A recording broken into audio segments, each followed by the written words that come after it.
குருகுல கல்வி நிகழ்ச்சியில் இணைந்து கொண்டிருக்கும் அனைத்து உயர்தர மாணவ செல்வங்களுக்கும் எனது அன்பு கலந்த வணக்கம். இன்று நாங்கள் படிக்க இருக்கின்ற விடயம் வணிக கல்வி தொடர்பான 12ஆம் தரத்துக்குரிய தேர்ச்சி 7 பணமும் நிதி நிறுவனங்களும். 13ஆம் தரத்துக்குரிய பகுதிகள் நாங்கள் ஏற்கனவே முடிச்சிருக்கின்றோம். தற்போது நாங்கள் 12ஆம் தரத்துக்குரிய பகுதிகளை ஒரு மீட்டல் வாரியாக நாங்கள் கொண்டு செல்ல இருக்கின்றோம். அந்த வகையில் நாங்கள் இன்றைக்கு பணம் நிதி நிறுவனம் என்ற பாடத்தை நாங்கள் ஒரு கேள்வி நோக்கில் ஒரு மீட்டல் அடிப்படையில் கொண்டு செல்லலாம் என நினைக்கின்றேன். அதற்கு முன்னர் இந்த வணிக கல்வி பாடம் சம்பந்தமாக சில விடயங்களை உங்களுடன் பகிரலாம் என நினைக்கின்றேன். வணிக கல்வி என்பது நம்முடைய வாழ்க்கை நடைமுறையோடு சேர்ந்த ஒரு விரிவான பாடம். வாழ்க்கை நடைமுறையோடு சேர்ந்த ஒரு விரிவான பாடம். ஆக இது ஒரு இலகுவான பாடம். ஆனால் இந்த இலகுவான பாடத்தில் எங்களுடைய தமிழ் மொழி மூல மாணவர்களுடைய பெறுவரை பார்க்கின்ற போது ஏனைய பாடங்களை விட இதனுடைய சித்தி வீதம், பாஸ் பண்ணுகிற வீதம் சுமாராக இருந்தாலும் கூட ஏ எடுக்கின்ற பி எடுக்கின்ற எண்ணெய் சற்று குறைவாக காணப்படுகின்றன. ஏனைய மொழி மூலம் பார்க்கின்ற போது ஏனைய பாடங்களோடு ஒப்பிடுகின்ற போது குறைவாக காணப்படுகிறது. என்ன காரணம்? என்ன காரணம்? எங்களுடைய தமிழ் மொழி திறன், தமிழ் மொழி வாசிப்பு திறன் எங்களிடம் வளர்க்காமை, அதை மேம்படுத்தாமை.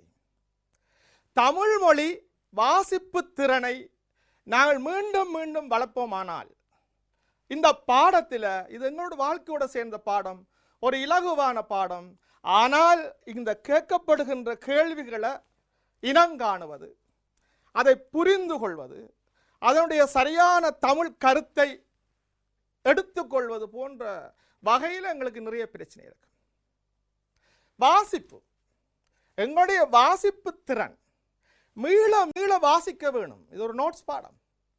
மீள மீள வாசித்து பொருத்தமான இடங்கள் அண்டர்லைன் பண்ணி தேவையான இடங்களில் உள்ள விடயங்களை குறிப்பாக எழுதி அந்த அடிப்படையில் மீள மீள வாசித்து கருத்துக்களை புரிந்து கொண்டு வாசிப்பதன் மூலம் சிறப்பான பெறுவரை அடையலாம். நாங்கள் எங்களுடைய பாடத்தில் உள்ள விடயங்களை வைத்துக்கொண்டு கடந்த கால பரீட்சை வினாக்களோடு ஒப்பிட்டு பார்க்க வேண்டும். கடந்த கால பரீட்சை வினாக்களுடைய கேள்விகள் என்ன?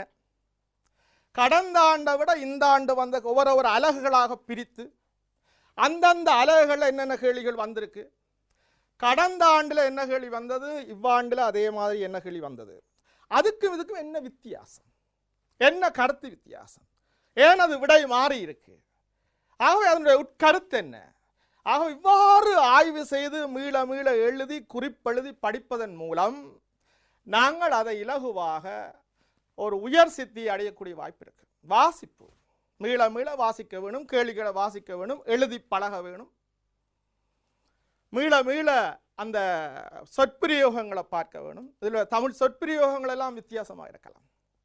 ஆகவே இந்த விடயங்களை நாங்கள் கவனிப்பதன் மூலம் பாஸ் பேப்பர் எடுத்து கேள்விகளை ஒப்பு நோக்கி கடந்த ஆண்டு என்ன கேள்வி வந்தது, இந்த ஆண்டு என்ன கேள்வி வந்தது, அப்போ அடுத்த ஆண்டு என்ன கேள்வி வரலாம், எப்படியெல்லாம் அமையலாம் என்ற ஒரு ஆய்வு எங்கிட்ட இருக்க வேண்டும். அந்த ஆய்வுகளை செய்து அதை முறையாக ஒழுங்காக மீட்பதன் மூலம் நாங்கள் ஒரு சிறந்த பெறுபேறு பெற்றுக்கொள்ளக்கூடிய வாய்ப்புகள் காணப்படுகின்றன. இனி இன்று நாங்கள் 12ஆம் தரத்துக்குரிய தேர்ச்சி 7 பணம் நிதி நிறுவனங்கள். இந்த பணம் நிதி நிறுவனங்களை நாங்கள் ஒரு 13ஆம் ஆண்டு மாணவர்கள் தங்களுடைய சிலபஸை முடித்திருக்கிறார்கள். அந்த வகையில் இந்த 12ஆம் ஆண்டு ஒரு கேள்வி நோக்கில், ஒரு மீட்டல் நோக்கில் நாங்கள் பார்ப்போம். இது ஒரு விரிவான பாடம் இருந்தாலும் சுருக்கமான முறையில் பார்ப்போம். தேர்ச்சி 7 பணம் நிதி நிறுவனங்கள். இந்த பணம் நிதி நிறுவனங்கள் என்ற வகையில் பிரதானமாக 4 பிரிவுகளை நாங்கள் தெளிவாக பார்க்க வேண்டும். ஒன்று பணம், இரண்டாவது நிதி நிறுவனங்கள், மூன்றாவது பணத்தோடு சம்பந்தப்பட்ட காசோலை, நாலாவது இலத்திரனியல் பண வகைகள் என்ற இந்த 4 பிரிவுகளையும் நாங்கள் விரிவாக நோக்க வேண்டும். இந்த வகையில் ஒவ்வொரு விடயமாக முதலாவது நாங்கள் பணம் என்ற விடயத்துக்கு வந்தால் பணத்தில் உள்ள விடயங்களை சுருக்கமாக ஒரு கேள்வி நோக்கில் பார்ப்போம். முதலாவது கேட்கலாம், பணம் என்றால் என்ன, விளக்குக என்று கேட்டால், பணம் நாங்கள் இன்றைக்கு பயன்படுத்துகின்ற பணம் தாள், சில்லறை நாணயம், காசோலை பயன்படுத்துகிறோம், வரவட்டை பயன்படுத்துகிறோம், செலவட்டை பயன்படுத்துகிறோம். இப்போ பணம் என்பது பண்டங்கள் சேவைகளை பரிமாற்றுவதற்காக எல்லோராலும் ஏற்றுக்கொள்ளக்கூடிய ஒரு பொதுவான ஊடகம் அல்லது பொதுவான சாதனம்தான் பணம் சொல்லலாம். ஆகவே பண்டங்கள் சேவைகளை பரிமாற்றுவதற்கு எல்லோராலும் ஏற்றுக்கொள்ளக்கூடிய ஒரு பொதுவான ஊடகம் பணம். இந்த பணம் ஏன் தோன்றியது? இந்த பொதுவான சாதனம் ஏன் தோன்றியது? ஆரம்ப காலத்தில் நேர் உற்பத்தி, அதன் அடிப்படையில் மிகை உற்பத்தி, அதன் அடிப்படையில் பண்டத்தை கொடுத்து பண்டத்தை பரிமாற்றுகின்ற காலகட்டம் பண்டமாற்று காலகட்டம். இந்த பண்டமாற்று காலகட்டத்தில் ஏற்பட்ட பிரச்சனைகள், குறைபாடுகள் தான் பணத்தை தோற்றுவித்தது, ஒரு பொதுவான ஊடகத்தை தோற்றுவித்தது.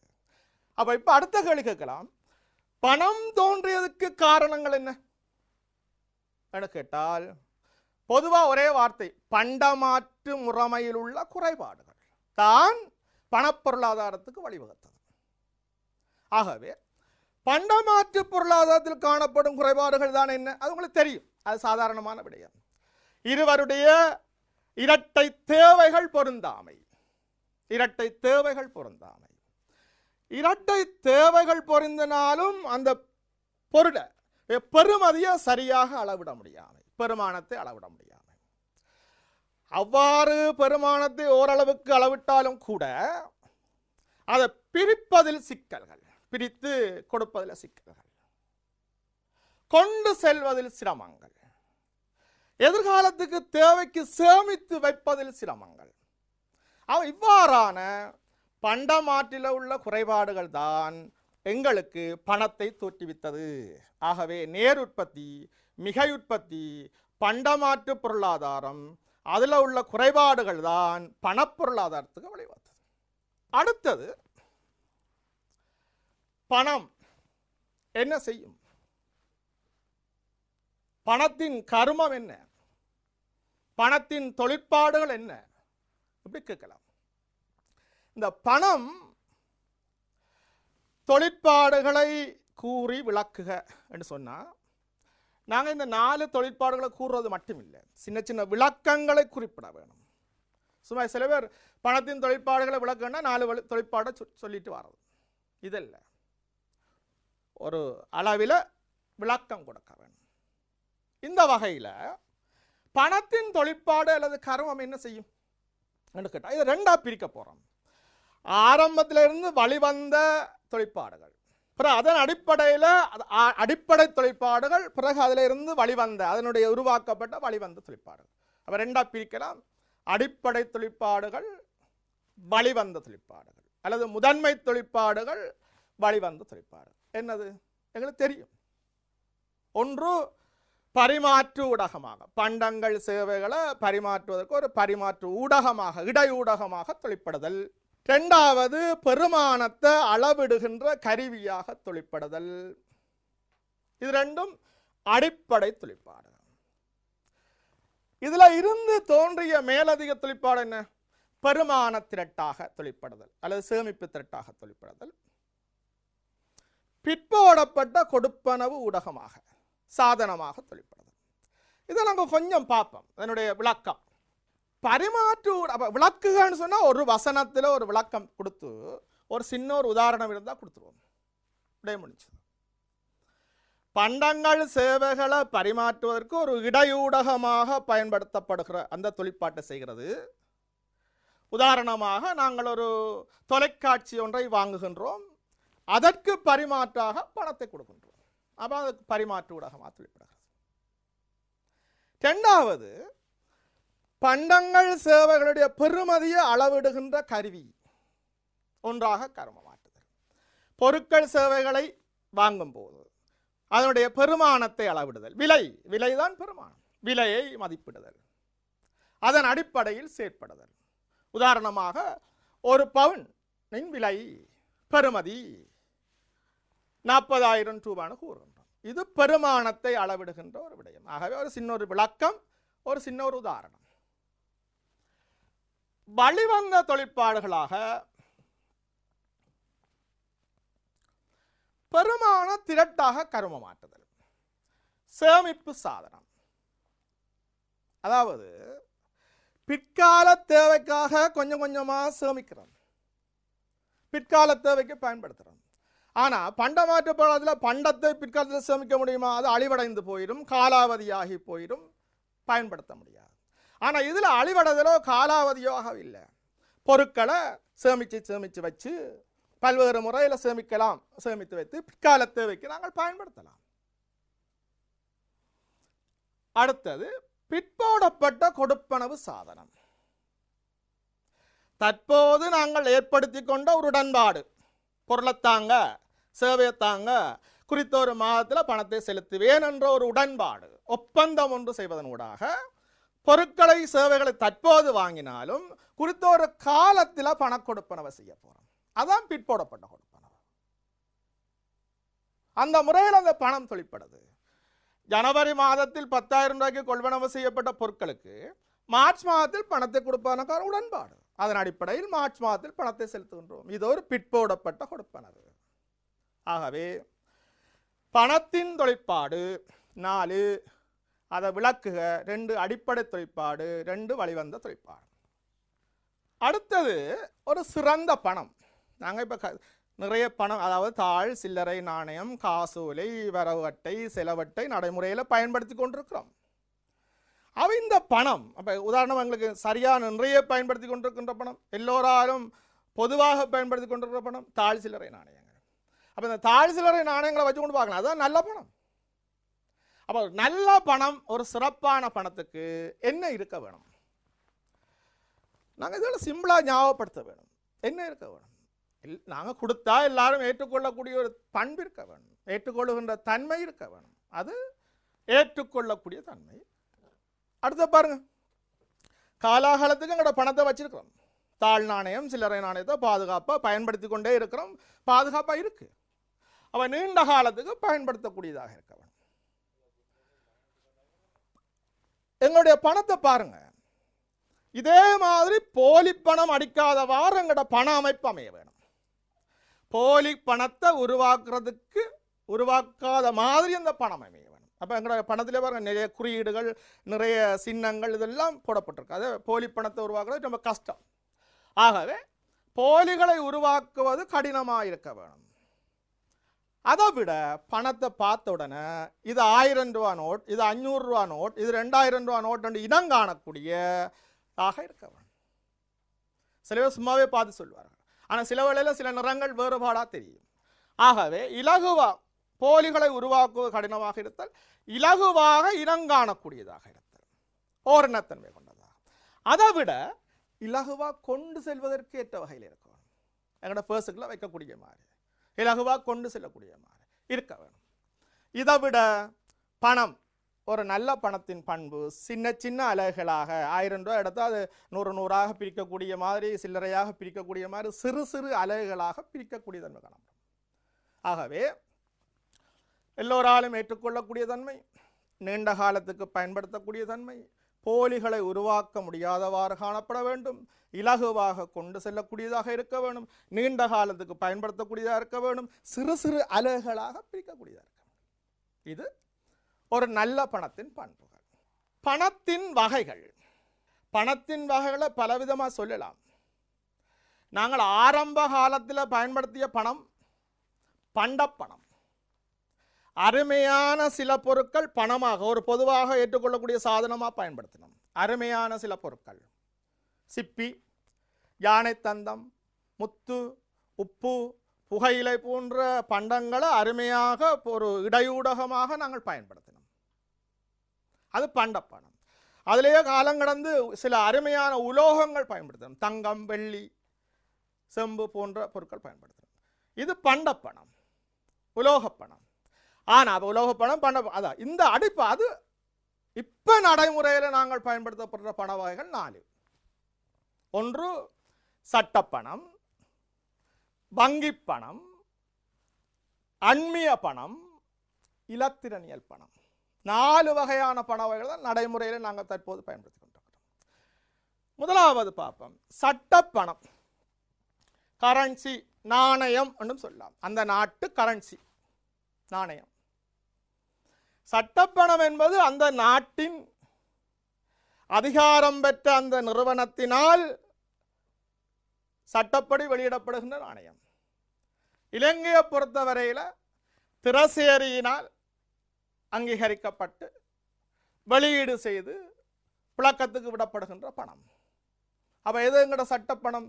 நாங்கள் சாதாரண மத்திய வங்கியினால் வெளியீடு செய்வது வழங்கப்படுகின்ற பணம் தாழ் சில்லறை நாணயங்கள். இது 100% திரவத்தன்மை கொண்டது, உடனடியாக 100% திரவத்தன்மை கொண்டது. இது சட்டப்பணம். குட்டி நாணயங்களும் தாழ் நாணயங்களும். வங்கி பணம் என்பது காசோலை எழுதி கொடுக்கல் வாங்கல் செய்வதற்காக வங்கியில நாங்கள் திறக்கிற பிரதானமான கணக்கு வங்கி நடைமுறை கணக்கு.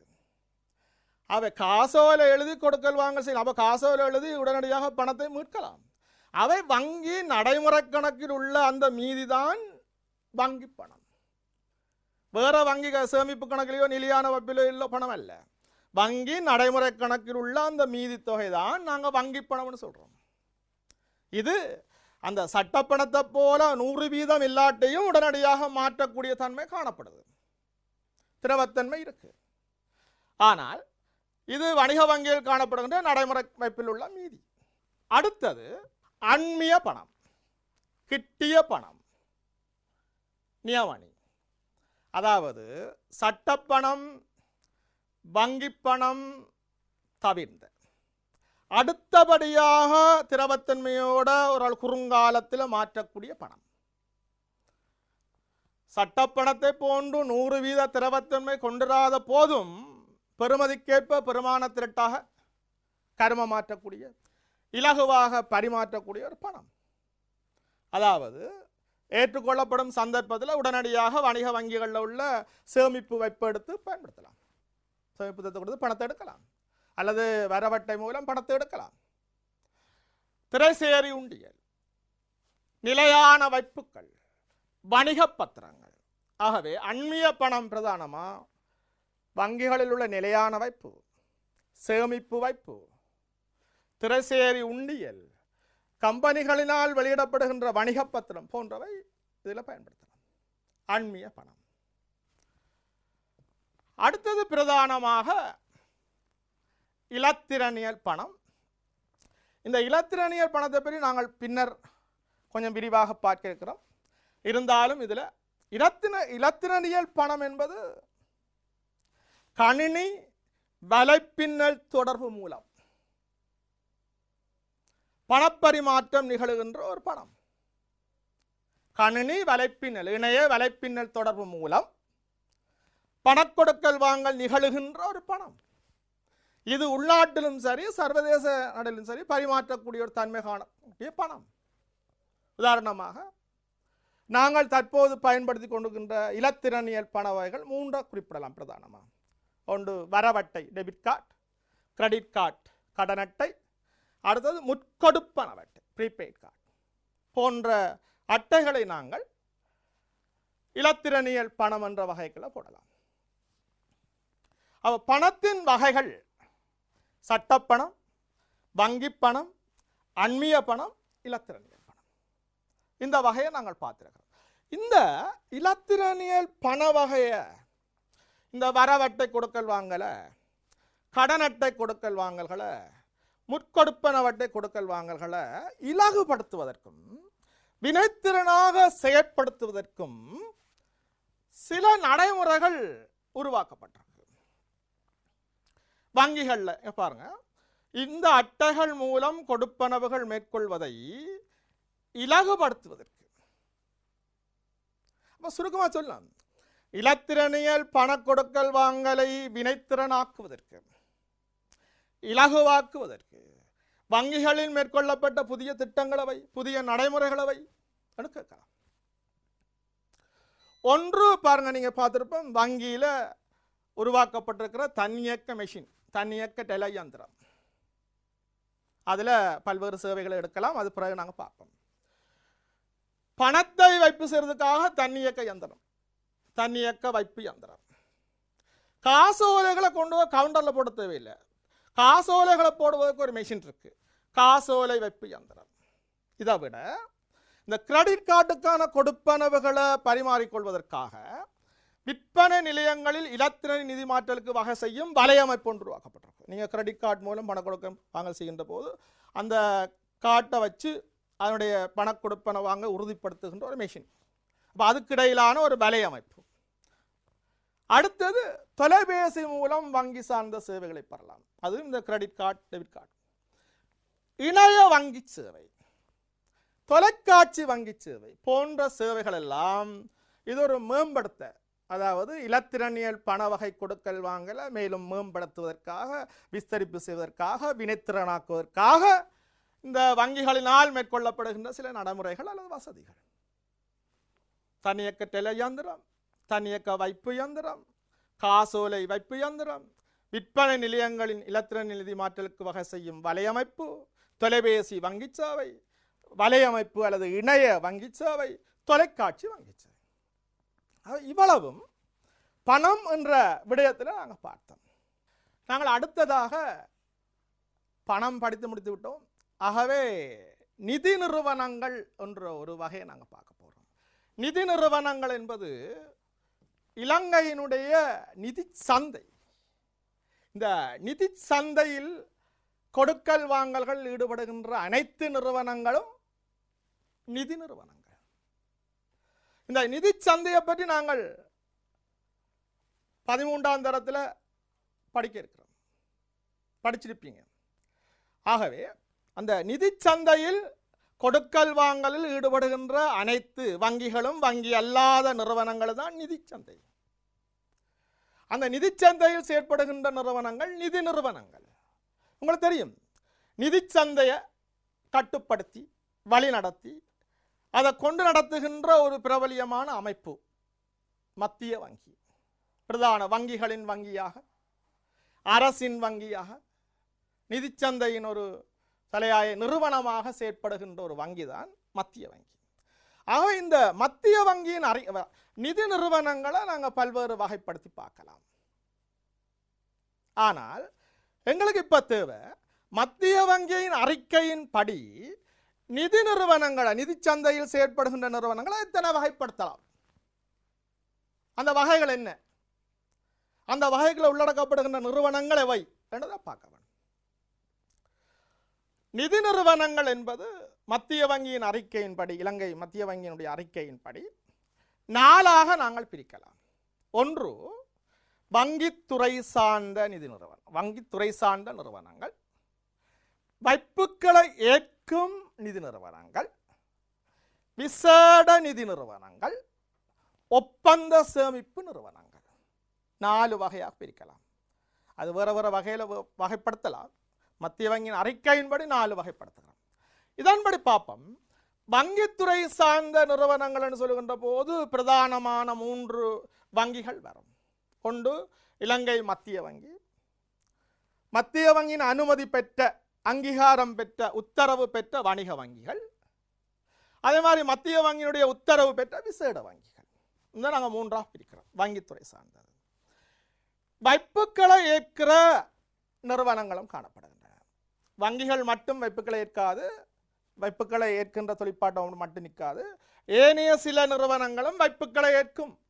அவ்வாறான நிறுவனங்கள் அவை வைப்புக்களை ஏற்கும் ஏனைய நிறுவனங்கள். உத்தரவு பெற்ற நிதி கம்பெனிகள், அனுமதி கொடுக்கப்பட்டிருக்கு, வைப்புக்களை ஏற்கலாம். கூட்டுறவு கிராமிய வங்கி, சிக்கன கடன் வழங்கும் கூட்டுறவு சங்கம், சனச அமைப்பு. விசேட நிதி நிறுவனங்கள் என்ற வகையில் பாருங்க, ஞாபகப்படுத்திக்கொள்ளுங்க. விசேட நிதி நிறுவனங்கள் என்ற வகையில் குத்தகை நிதி கம்பெனிகள், முதல் நிலை வணிகர்கள், பங்குத்தரகு கம்பெனிகள், அலகு பொறுப்பாட்சி நிறுவனங்கள், சந்தை தரகர்கள், அடுத்தது முயற்சி ஆண்மை மூலதன கம்பெனி போன்ற பல அமைப்புகள் காணப்படுகின்றன. ஒப்பந்த சேமிப்பு நிறுவனம் என்பது ஒப்பந்த அடிப்படையில் நிதியை சேகரித்து பல்வேறு முதலீடுகளில் செய்கின்ற ஒரு கம்பெனி, நிறுவனங்கள், காப்புறுதி கம்பெனிகள், ஊழியர் நம்பிக்கை நிதியம், சேவை வழங்குனுடைய நம்பிக்கை நிதியம், ஊழியர் சேமலாப நிதியம், அரச ஓய்வூதிய நிதியம் போன்ற பல்வேறு வகைகளை நாங்கள் சொல்லலாம். இனி நாங்கள் ஒவ்வொரு விடயமாக பார்க்க போகிறோம். மத்திய வங்கி, அதாவது வங்கித்துறை சார்ந்த நிறுவனங்கள் 3. ஒன்று மத்திய வங்கி, உத்தரவு பெற்ற வணிக வங்கி, உத்தரவு பெற்ற விசேட வங்கிகள், 3ஆக பிரித்தோம். இதில் நாங்கள் பார்ப்போம். மத்திய வங்கியை பற்றி நாங்கள் இன்னொரு தலைப்பில் பார்க்க இருக்கிறோம். இலங்கையில் நிதி கொள்கைகளை நடைமுறைப்படுத்தி நிதி சந்தையை வழிப்படுத்தி கொண்டு செல்லுகின்ற ஒரு நிறுவனம், அது இருக்கட்டும். உத்தரவு பெற்ற வணிக வங்கி என்பது முக்கியமான ஒரு விடயம். உத்தரவு பெற்ற வணிக வங்கி என்பது மத்திய வங்கியினுடைய அங்கீகாரம் பெற்ற, குறிப்பாக பிரதானமான 2 செயற்பாடுகளுக்கு முக்கியத்துவம் வாய்ந்தது. வணிக வங்கி, உத்தரவு பெற்ற வணிக வங்கி என்று சொன்னாலே வணிக நடைமுறைக்கு உதவுகின்ற 2 தொழிற்பாடுகள் அங்கே இருக்கும் கட்டாயம். ஒன்று, வணிக நடவடிக்கை உதவுகின்ற காசோலை எழுதி கொடுக்கல் வாங்கல் செய்யக்கூடிய நடைமுறை கணக்கை இங்கே பேணப்படும். 2வது, சர்வதேச உள்நாட்டு கொடுக்கல் வாங்கலுக்காக அந்நிய செலாவணி கொடுக்கல் வாங்கல் அங்கு இடம்பெறும். ஆகவே நடைமுறை கணக்கு உட்பட ஏனைய வைப்புகளை பேணிச் செல்வதுடன் வெளிநாட்டில் வதியாதோர் வதிவுள்ளோர் நாணய கணக்கில், அதான் அந்நிய செலாவணி கொடுக்கல் வாங்கல் ஈடுபடுகின்றன. இதற்காக மத்திய வங்கியில் பதிவு செய்து உருவாக்கப்பட்ட நிறுவனம். இந்த உத்தரவு பெற்ற வணிக வங்கிகளை நாங்கள் சாதாரணமாக சொல்லலாம். அரசுக்கு சொந்தமான வங்கிகளும் இருக்குது, தனியார் துறை கம்பெனிகளாக உருவாக்கப்பட்ட வங்கிகளும் இருக்குது. இப்போ இலங்கை வங்கி, மக்கள் வங்கி போன்ற வங்கிகள் வணிக வங்கிகள். தனியார் துறை சார்ந்த வங்கிகளை நாங்கள் சொல்லலாம். சம்பத் வங்கி, செலான் வங்கி, கொமர்சல் வங்கி போன்ற பல வங்கிகளை நாங்கள் குறிப்பிடலாம். இது அவங்க வணிக வங்கி என்பதற்கு பிரதானமாக 2 விடயங்கள் அங்கே காணப்பட வேண்டும். அடிக்கடி வார கேள்வி, உத்தரவு பெற்ற விசேட வங்கிகள் சிலவற்றை குறிப்பிடுக. உத்தரவு பெற்ற விசேட வங்கினா விசேடம் என்ன, அதுக்கான வங்கிகள் என்ன? விசேடம் என்னன்னா, இவர்கள் வணிகத்துக்கு உதவுகின்ற நடைமுறை கணக்கை பேணவும் முடியாது, அந்நிய நாணய கொடுக்கல் வாங்கலில் ஈடுபடவும் முடியாது. ஆனால் ஏனைய வைப்புக்களை ஏற்றல், சேமிப்பு வைப்பு, நிலையான வைப்புக்களை ஏற்றுக்கொள்ளுதல், பல்வேறு முயற்சிகளுக்கு கடன் வழங்குதல், பங்கு ஒப்புறுதி சேவைகளை வழங்குதல், குத்தகை வசதிகளை வழங்குதல், முகாமைத்துவ ஆலோசனை வழங்குதல் போன்ற பல்வேறு சேவைகளை இவர்கள் வழங்கலாம்.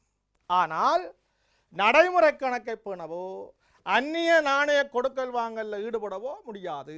இவர்கள் வங்கி சட்டத்தின் கீழ் மத்திய வங்கியில் உத்தரவு பெற்ற விசேட வங்கிகள். உதாரணம் சொல்லலாம். சேமிப்பை நோக்காக கொண்டு அதன் அடிப்படையில் கடன்களை வழங்கக்கூடிய ஒரு வங்கி தேசிய சேமிப்பு வங்கி. சேமிப்பு வங்கியில் இன்னொன்று இலங்கை சேமிப்பு வங்கி, பிரதேச அபிவிருத்தி வங்கி, அரச அடைமான முதலீட்டு வங்கி. இது உத்தரவு பெற்ற விசேட வங்கிகள். இன்னொரு உத்தரவு பெற்ற விசேட வங்கிகள் செய்யக்கூடிய சேவைகள் தெரியும். நிலையான சேமிப்பு கணக்குகளை பேணுதல், பல்வேறு வித முயற்சிகளுக்கு கடன்களை வழங்குதல், கம்பெனிகளினால் வெளியிடப்படும் பங்களுக்கு விற்று தருவதாக ஒப்புறுதி சேவை வழங்குதல், குத்தகை சேவைகளை வழங்குதல், முகாமை ஆலோசனை சேவைகளை வழங்குதல் போன்ற பல்வேறு சேவைகளை இது வழங்கும். அடுத்தது நாங்கள் பிரதானமாக பார்க்க போகிறோம் வைப்புக்களை ஏற்கும் ஏனைய நிதி நிறுவனங்கள். வங்கித்துறை சார்ந்த விடயங்கள் போக வைப்புக்களை ஏற்கும் ஏனைய நிதி நிறுவனங்கள். அதில் உத்தரவு பெற்ற நிதி கம்பெனி. அப்போ நிதி கம்பெனி என்றால் என்ன? இது ஒரு வைப்புக்களை ஏற்கக்கூடிய ஏனைய நிதி நிறுவனங்கள். இப்போ வங்கிகள் மட்டுமல்ல, வைப்புக்களை ஏற்கிறதுக்கான சில நிறுவனங்களும் இருக்கு என்பதை கற்றுக்கணும். அதுதான் சொல்லுங்க, வைப்புக்களை ஏற்கும் ஏனைய நிறுவனங்கள். அதில் ஒன்று உத்தரவு பெற்ற நிதி கம்பெனி. நிதி கம்பெனி மத்திய வங்கியின் அங்கீகாரம் பெற்றிருக்கு. என்னத்துக்கு அங்கீகாரம் பெற்றிருக்கண்டா, சில வகையான வைப்புக்களை ஏற்றுக்கொள்வதற்கு, நிலையான வைப்புக்களை ஏற்றுக்கொள்வதற்கு, அதன் அடிப்படையில் பல்வேறு கடன் வழங்கல், முதலீட்டு வசதிகளை வழங்குதல். உதாரணமாக ஒரு கேட்கலாம், நிதி கம்பெனி ஒன்றின் உத்தரவு பெற்ற நிதி கம்பெனி ஒன்றின் தொழிற்பாடுகளை குறிப்பிடுக. ஒன்று சுருக்கமாக சொல்லலாம், வைப்புக்களை ஏற்றல், நிலையான சேமிப்பு வைப்புக்களை ஏற்றல். இரண்டாவது, பல்வேறு விதமான கடன்களை வழங்குதல், நீண்டகால குறுங்கால கடன்களை வழங்குதல். அது மாத்திரமல்ல, ஆதனங்களை வாங்கி விற்கின்ற முயற்சிகள், காணிகளை வாங்கி அவ்வாறான ஆதனங்களை வாங்கி விற்கின்ற முயற்சிகள். குத்தகைக்கு நிதியிட்டம், லீஸ் பண்ணுறதா இருந்தால் நாங்கள் லீஸுக்கான நிதியை பெறக்கூடிய குத்தகை நிதியிட்ட வசதிகள், அரச பிணைப்பத்திரங்களை வாங்கி விற்கின்ற செயற்பாடுகளில் ஈடுபடுதல் போன்ற செயற்பாடுகளில் ஈடுபடுதல். இது நிதி கம்பெனிகளின் தொழிற்பாடுகள். வைப்புக்களை ஏற்கும் ஏனைய நிதி நிறுவனங்களில் இன்னொன்று கூட்டுறவு கிராமிய வங்கி. கூட்டுறவு கிராமிய வங்கியை பற்றி நாங்கள் சொல்றதா இருந்தால், இது மத்திய வங்கியினுடைய வைப்புக்களை ஏற்றுக்கொள்வதற்காக ஒரு அனுமதி பெற்ற ஒரு வங்கி. ஆனால் பிரதானமாக இது பலநோக்கு கூட்டுறவு சங்கங்களின் ஒரு வங்கி பிரிவு. ஒவ்வொரு பிரதேசத்திலையும் காணப்படுவதான பலநோக்கு கூட்டுறவு சங்கங்கள். அந்த பலநோக்கு கூட்டுறவு சங்கத்தினோட ஒரு நிதி சார்ந்த வங்கி பிரிவு தான் கூட்டுறவு கிராமிய வங்கி. ஆனால் வைப்புக்களை ஏற்பதற்காக விசேட அனுமதியை மத்திய வங்கியில் பெற்றிருக்கு. அப்ப இது என்ன செய்யும்? கூட்டுறவு கிராமிய வங்கி என்ன செய்யும்?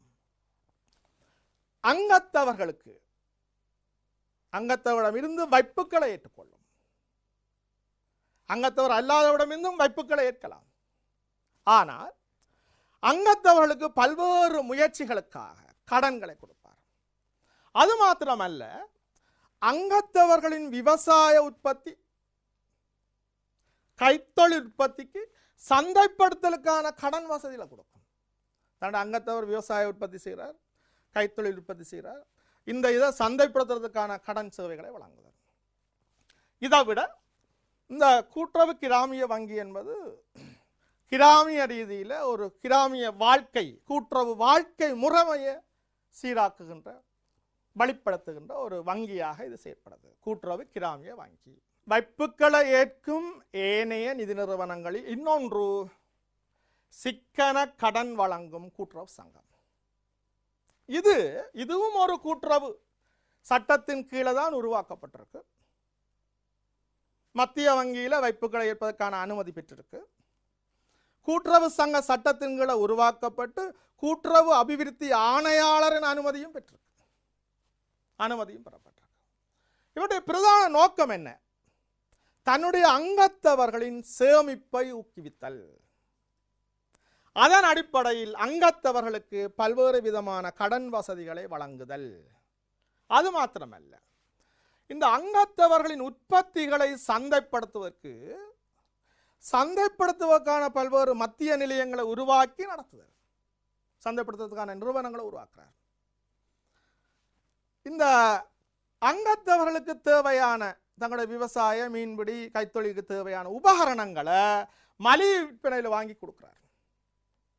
அது மாத்திரமல்ல, வைப்புக்களை ஏற்று அங்கத்தவர்களுக்கு கடன் வழங்குதல். உதாரணமாக நாங்கள் பார்த்தால் மீன்பிடி கூட்டுறவு சங்கத்தினுடைய மீன்பிடி உபகரணங்களை வாங்கி வழங்கும் போன்ற செயற்பாடுகளை சிக்கன கடன் உதவி சங்கம் வழங்கும். அப்போ நாங்கள் 3 விடயங்கள். ஒன்று, வைப்புக்களை ஏற்கும் நிதி நிறுவனங்கள். ஒன்று, அங்கீகாரம் பெற்ற நிதி கம்பெனி, கூட்டுறவு கிராமிய வங்கி, சிக்கன கடன் வழங்கும் கூட்டுறவு சங்கம். அடுத்தது நாங்கள் பார்க்க இருக்கிறோம் விசேட நிதி நிறுவனங்கள். இவர்கள் வைப்புக்களை ஏற்றுக்கொள்ள முடியாது, தெளிவாக இருக்கணும். விசேட நிதி நிறுவனங்கள் எந்த வகையிலும் வைப்புக்களை ஏற்க முடியாது. இவர்கள் நிதி சார்ந்த பல்வேறு விதமான சேவைகளை வழங்குவார்கள். அந்த சேவைகளை வழங்குவதற்கென, அதாவது பிரதானமாக விசேட குத்தகை கம்பெனி ஒன்று, விசேட நிறுவனங்கள் ஒன்று குத்தகை கம்பெனி, லீசிங் கம்பெனிகள். இவ என்ன செய்வார்கள்? குத்தகை கம்பெனி என்ன செய்வார்கள்? இந்த பெறுமதி கூடிய சொத்துக்களை உடனடியாக எங்களால் காசு கொடுத்து வாங்க முடியாது, நிறுவனங்களால் வாங்க முடியாது, பெருமளவு முதலீடு செய்யறதுக்கு முடியாமல் இருந்தால் அந்த பெறுமதி கூடிய சொத்துக்களை வாங்குவதற்கான நிதி வசதியை கொடுத்து, அல்லது பெறுமதி கூடிய சொத்துக்களை வாடகை முறைமையில் விட்டு வருமானத்தை பெறுகின்ற நிறுவனம், இதுதான் குத்தகை கம்பெனி. குத்தகைக்கு எடுப்பதற்கான நிதி வசதிகளை வழங்குதல், சில வகையான பாரிய சொத்துக்களை, பெறுமதி கூடிய சொத்துக்களை வாடகைக்கு விடுதல் போன்ற சேவைகளை வழங்குவதுதான் பிரதானமான நோக்கம் குத்தகை நிதி கம்பெனி. ஆகவே இவ்வாறாக பல நிறுவனங்கள் இயங்குகின்றன. Asset line leasing company, SOAC micro credit company, SMP leasing company, Isuru leasing company போன்ற சில பல்வேறு கம்பெனிகள் காணப்படுகின்றன. அவை இவற்றுடைய பிரதான தொழிற்பாடு தான் பாரிய சொத்துக்களை முழுத்தொகையும் செலுத்தாது பயன்படுத்துவதற்கான சந்தர்ப்பம், வாடகைக்கு விடுதல், நிதி வசதி அளித்தல் போன்றவற்றை செய்து. அடுத்தது இதனால என்ன எங்களுக்கு நன்மை என்று பார்க்கிறோம். நாங்கள் பிரதானமாக குத்தகைக்கு நிதி வசதி வழங்குதல், பெறுமதி கூடிய சில சொத்துக்களை வாடகைக்கு விடுதல், இதுதான் இவருடைய பிரதானமான நோக்கம். அப்போ இவ்வாறாக இந்த சேவையை வழங்குவதனால, குத்தகை கம்பெனி வழங்குவதனால வணிகர்களுக்கு என்ன நன்மை? பெருமளவு நிதியை முடக்க தேவையில்லை. பாரிய சொத்துக்களை வாங்குவதற்கு பெருமளவு நிதியை முடக்க தேவையில்லை. வாடகைக்கு முழு தொகையும் செலுத்தாமல் பகுதி அளவில் பணம் செலுத்தி சொத்துக்கள் எடுக்கலாம், அல்லது வாடகைக்கு சொத்து எடுக்கலாம். அப்போ வாடகைக்கு சொத்து எடுத்து நாங்கள் பணத்தை செலுத்துகின்ற போது எங்களுக்கு வருமான வரி விலக்கு காணப்படுகிறது, மூலதன முடக்கம் இல்லை. இதனால் எங்களுக்கு யந்திரத்தை, பாரிய சொத்தை நாங்கள் காசு கொடுத்து வாங்கி வச்சிருப்பதனால ஏற்படக்கூடிய மூலதன முடக்கமோ அல்லது காலங்கடந்தவையாக அந்த யந்திர சாதனம் மாறுவதுன்ற அந்த நட்டங்கள் எங்களுக்கு இல்லாமல் போயிடும். இவ்வாறான இந்த தன்மையில் எங்களுக்கு சிறப்பான சேவைகளை வழங்குது நிதி குத்தகை கம்பெனி. இது விசேட நிதி நிறுவனங்கள். முதல் நிலை வணிகர்கள் அரசின் சார்பில் மத்திய வங்கியினால வெளியீடு செய்து விநியோகிக்கப்படுகின்ற அரச பிணைப்பத்திரங்கள். அரச பிணைப்பத்திரங்கள் என்றால் என்ன? திரைசேரி உண்டியல், திரைசேரி முறி போன்றவற்றை மத்திய வங்கியினால முதற்தர சந்தையில் விற்பனை செய்வதற்கு, அந்த மத்திய வங்கியினால் வெளியீடு செய்யப்பட்டு, திரைசேரியா மத்திய வங்கியினால் வெளியீடு செய்யப்பட்டு விற்பனை செய்கின்ற அந்த ஆவணங்களை, திரைசேரி உண்டியல், திரைசேரி முறிய போன்ற பிணைப்பத்திரங்களை கொள்வனவு செய்வதற்காக, கொள்வனவு செய்து இரண்டாம் தர சந்தையில் விற்பனை செய்வதற்காக அனுமதி வழங்கப்பட்டிருக்கின்ற நிறுவனம் தான் முதல்தர வணிகர்கள், முதல் நிலை வணிகர்கள். மத்திய வங்கியினால வெளியீடு செய்து விற்பனை செய்யப்படுகின்ற அரச பிணைப்பத்திரங்களை கொள்வனவு செய்தலும், முதலாந்தர சந்தையில் கொள்வனவு செய்வதும் இரண்டாந்தர சந்தையில் விற்பனை செய்து கைமாற்றுவதற்குமாக அனுமதி வழங்கப்பட்டிருக்கின்ற நிறுவனங்கள். இவர்கள் என்ன செய்வார்கள்? இது வங்கிகளாகவும் இருக்கலாம், ஏனைய நிதி நிறுவனங்களாகவும் இருக்கலாம். இவர்கள் என்ன செய்வார்கள்? மத்திய இந்த பிணைப்பத்திரங்களை கொள்வனவு செய்வார்கள். பிறகு தேவைப்படுவோருக்கு, பொதுமக்களுக்கோ அல்லது ஏனைய நிறுவனங்களுக்கோ இரண்டாம் தர சந்தையில் விற்பனை செய்வார்கள், மறு கொள்வனவு செய்வார்கள். இவ்வாறான சேவைகளை வழங்குறதான் இவர்களுடைய பிரதான தொழிற்பாடு. அரச கடன் திணைக்கு தான் நடத்தப்படும் முதல்நிலை ஏல விற்பனை, அதாவது அந்த அரச பிணைப்பத்திரங்களை எழுதல, அதல்ல திரைசேரி முறைகள் தொடர்பான இரண்டாம் தர சந்தை கொடுக்கல் வாங்கல செய்வது, கொள்வனவு செய்வதும் இரண்டாம் தர சந்தையில் விற்பனை செய்கின்ற செயற்பாடுகளில் ஈடுபடுகின்ற ஒரு நிறுவனம் தான் முதல் நிலை வணிகர்கள். சில நிறுவனங்களை நாங்கள் சொல்லலாம். Capital airlines company, Ceylinco Sriram பிணைப்பத்திர கம்பெனிகள், இலங்கை வங்கி, சம்பத் பிணைப்பத்திர கம்பெனிகள் போன்ற பல்வேறு கம்பெனிகள் காணப்படுகின்றன. இவை முதல் நிலை வணிகர். அப்போ முதல் நிலை வணிகர் என்று சொல்லுகின்ற போது அரச பிணைப்பத்திரங்களை கொள்வனவு செய்வதற்கும் இரண்டாம் தர சந்தையில் விற்பனை செய்வதற்கும் மத்திய வங்கியினால் அனுமதி அளிக்கப்பட்ட வங்கி நிறுவனங்கள். அதை நாங்கள் கவனத்தில் கொள்ள வேண்டும். பங்குத்தரகு கம்பெனிகள், கூட்டிணைக்கப்பட்ட கம்பெனிகளில் பங்குகளை வாங்க வேணும். நீங்கள் பங்குகளையோ அல்லது கம்பெனிகளினால் வெளியிடப்படுகின்ற தொகுதி கடன் பத்திரங்களையோ வாங்க வேணும். அவை எங்களுக்கு நேரடியாக வாங்குறதை விட பங்குச்சந்தையினூடாக அந்த இதுகளை வாங்குவதற்கு ஒரு இடைத்தரகராக தொழிற்படுகின்ற நிறுவனம். பங்குகளையோ, கூட்டிணைக்கப்பட்ட கம்பெனியின் பங்குகளையோ தொகுதி கடன்களையோ கொள்வனவு செய்வதற்கும் தேவையில்லாத மீள விற்று பணமாக்குவதற்கும் ஒரு இடைத்தரகராக தொழிற்படுகின்ற கம்பெனி, அதுதான் பங்குத்தரக கம்பெனி. இவர் இடைத்தரகராக தொழிற்பட்டு எங்களுக்கு என்ன சேவைகளை செய்வார்? ஒன்று, நீங்கள் பங்கை வாங்கணும்னா கட்டளையை கொடுக்கலாம், இவர்கிட்ட தான் கொடுக்க போகிறோம், கட்டளையை கொடுக்குறோம், கட்டளைகளை ஏற்றுக்கொள்ளுதல். பிறகு நாங்கள் பங்கை வாங்குறவரை அந்த மத்திய வைப்பு திட்ட கம்பெனியில் பதிவு செய்வார், மத்திய வைப்பு திட்ட கம்பெனியில் சேர்த்து விடுவார். அதனூடாக பங்களை வாங்குறதுக்கோ விற்பனைக்கான ஆலோசனைகளை வழங்குவார். எந்தெந்த பங்கை வாங்கலாம், எப்படி வாங்கலாம், என்னென்ன மாதிரியான அந்த ஆலோசனைகளை வழங்குவார். அவர் இந்த முதலீட்டுக்கான பல்வேறு வழிமுறைகளை அவர் செய்வார். ஆகவே கம்பெனிகளினால பங்குகளை விற்று பணம் திரட்டுறதுக்கு ஒரு உதவியாளராக இவர் இருக்கிறார். பங்குத்தர கம்பெனி இலங்கையில் இந்த பங்குத்தரகு கம்பெனி பங்குச்சந்தையில் தான் செயற்பட போகுது. பங்குச்சந்தையில் பங்குகளை வாங்குறதுக்கோ விற்பனைக்கோ உதவுகின்ற ஒரு நிறுவனமாக தொழிற்படுது. அதனால பங்குச்சந்தையை கட்டுப்படுத்துகின்ற பிணையங்கள் செலாவணி ஆணைக்குழுவிடம் அல்லது பிணையங்கள் பரிவர்த்தனை ஆணைக்குழுவிடம் ஒரு அனுமதி பெற்ற கம்பெனியாக தொழிற்படுது. ஏன்? இது பங்குச்சந்தையில் இவர் தொழிற்படுவதனால. அடுத்தது ஒரு பிரதானமான அமைப்பு அலகு பொறுப்பாட்சி நிறுவனம் அல்லது அலகு பொறுப்பு முகாமை கம்பெனி. அதாவது சின்ன சின்ன முதலீட்டாளர்களுக்கு ஒரு பிரதானமான நிறுவனம். எங்களுக்கு எங்கே முதலீடு செய்வது, சேமித்து வச்சுக்கிற பணத்தை எங்கே முதலீடு செய்வது, எப்படி முதலீடு செய்வது, எதில் கூட அனுகூலங்கள் வரும், எதில் ஆபத்துக்கள் வரும் என்ற அந்த அறிவியல் அல்ல அந்த அனுபவம் இல்லாத போது இந்த நிறுவனங்களில் நாங்கள் முதலீடு செய்யலாம். அப்போ இவர் என்ன செய்வார்னா முதலீட்டாளர்களுக்கு அலகுகளை விற்பனை செய்வார். குறிப்பிட்ட பெறுமதி கொண்ட அலகுகளை விற்பனை செய்வார். அந்த அலகுகளை விற்பனை செய்து வருகின்ற பணம் அலகு பொறுப்பாட்சி நிதியம் என்று பேணி அந்த பேணப்படுகின்ற அந்த அலகு பொறுப்பாட்சி நிதியத்தை பல்வேறு விதமான முதலீடுகளில் முதலீடு செய்வார்.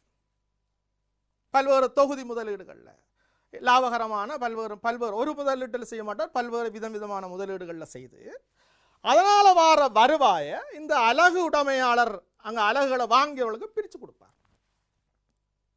ஆகவே பாருங்க, எங்கிட்ட வாங்குகிற பணத்தை நல்ல முதலீடுகளில் முதலீடு செய்து அதன் அடிப்படையில் வர வருமானத்தை எங்களுக்கு பிரித்து தரேன். அப்போ எங்களுக்கு இந்த அறிவு தேவையில்லை.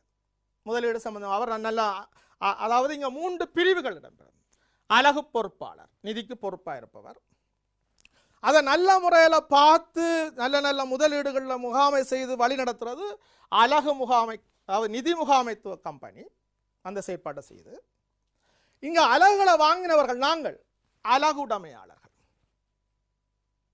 இதில் இன்னொரு நன்மை என்னன்னு சொன்னால், இந்த அலகுகளை வாங்கினால் எங்களுக்கு நல்ல முதலீட்டு திட்டங்கள் அவர்கள் முதலீடு செய்வார்கள். அவை முதலீட்டினால் ஏற்படக்கூடிய அபாயங்கள் எங்களுக்கு குறைவு. நாங்கள் எங்களுக்கு தெரியாமல் கொண்டே முதலீடு செய்து அபாயங்களை எதிர்நோக்காமல் இங்கே கொடுத்தால் அபாயங்கள் குறைவாக இருக்கும். தேவை ஏற்படுகின்ற போது அதை மீள எடுக்கணுமெண்டா அந்த தொகை அதே அளவிலே எடுக்கலாம். பங்குச்சந்தையில் பங்கை வாங்கினால் நாங்கள் விற்க போனால் குறைந்த விலையிலேயே விற்க வேண்டிய நிலை வரும். ஆனால் இங்கே அப்படி இல்லை, என்ன விலை கொடுத்தோமோ அதே விலையிலேயே மீள எடுக்கலாம் என்ற தன்மை இங்கே காணப்படும். இங்கு அலகு பொறுப்பாட்சி நிறுவனத்தில் உதாரணமாக unit trust company, Namal unit trust company, C bank unit trust company, Ceylon சேமிப்பு நிதியம் போன்றவை இந்த யூனிட் ட்ரஸ்ட் அலகு பொறுப்பாட்சி நிறுவனங்கள் காணப்படுகின்றன. இப்போ இந்த அலகு பொறுப்புகளில் உங்கள்கிட்ட இருக்கிற காசை கொண்டு போய் அலகு பொறுப்புகளில் நீர் முதலீடு செய்வதனால என்ன நன்மை? அலகு பொறுப்புகளில் நீர் முதலீடு செய்வதனால என்ன நன்மை என்று கேட்டால், ஒன்று, இந்த நாங்கள் கொடுக்குற நிதியை பல்லினத்தன்மை கொண்ட முதலீடுகளில் முதலீடு செய்வதனால அந்த பணத்துக்கு ஒரு நல்ல அனுகூலம் எங்களுக்கு கிடைக்குது. அதில் இருக்கிற அபாயங்கள் தவிர்க்கப்படுது. அது மாத்திரமல்ல, மீள நாங்கள் முதலீட்டு எடுக்கணும்னா முழு பணத்தையும் சொன்ன கொடுத்த விலையிலேயே நாங்கள் மீள பெறக்கூடிய தன்மை காணப்படுது. இதுதான் நன்மை. ஆகவே இந்த முதலீடு சம்பந்தமான அறிவு அனுபவங்கள் அற்றவர்கள் ஒரு சிறந்த முதலீட்டு திட்டமாக நாங்கள் இதை கருதலாம். அலகு பொறுப்பாட்சி நிறுவனத்தில் கொடுக்கின்ற ஒரு நடைமுறையை நாங்கள் கையாளலாம். இன்னொரு கம்பெனியை நாங்கள் பார்க்குறோம், முயற்சியாண்மை மூலதன கம்பெனிகள்.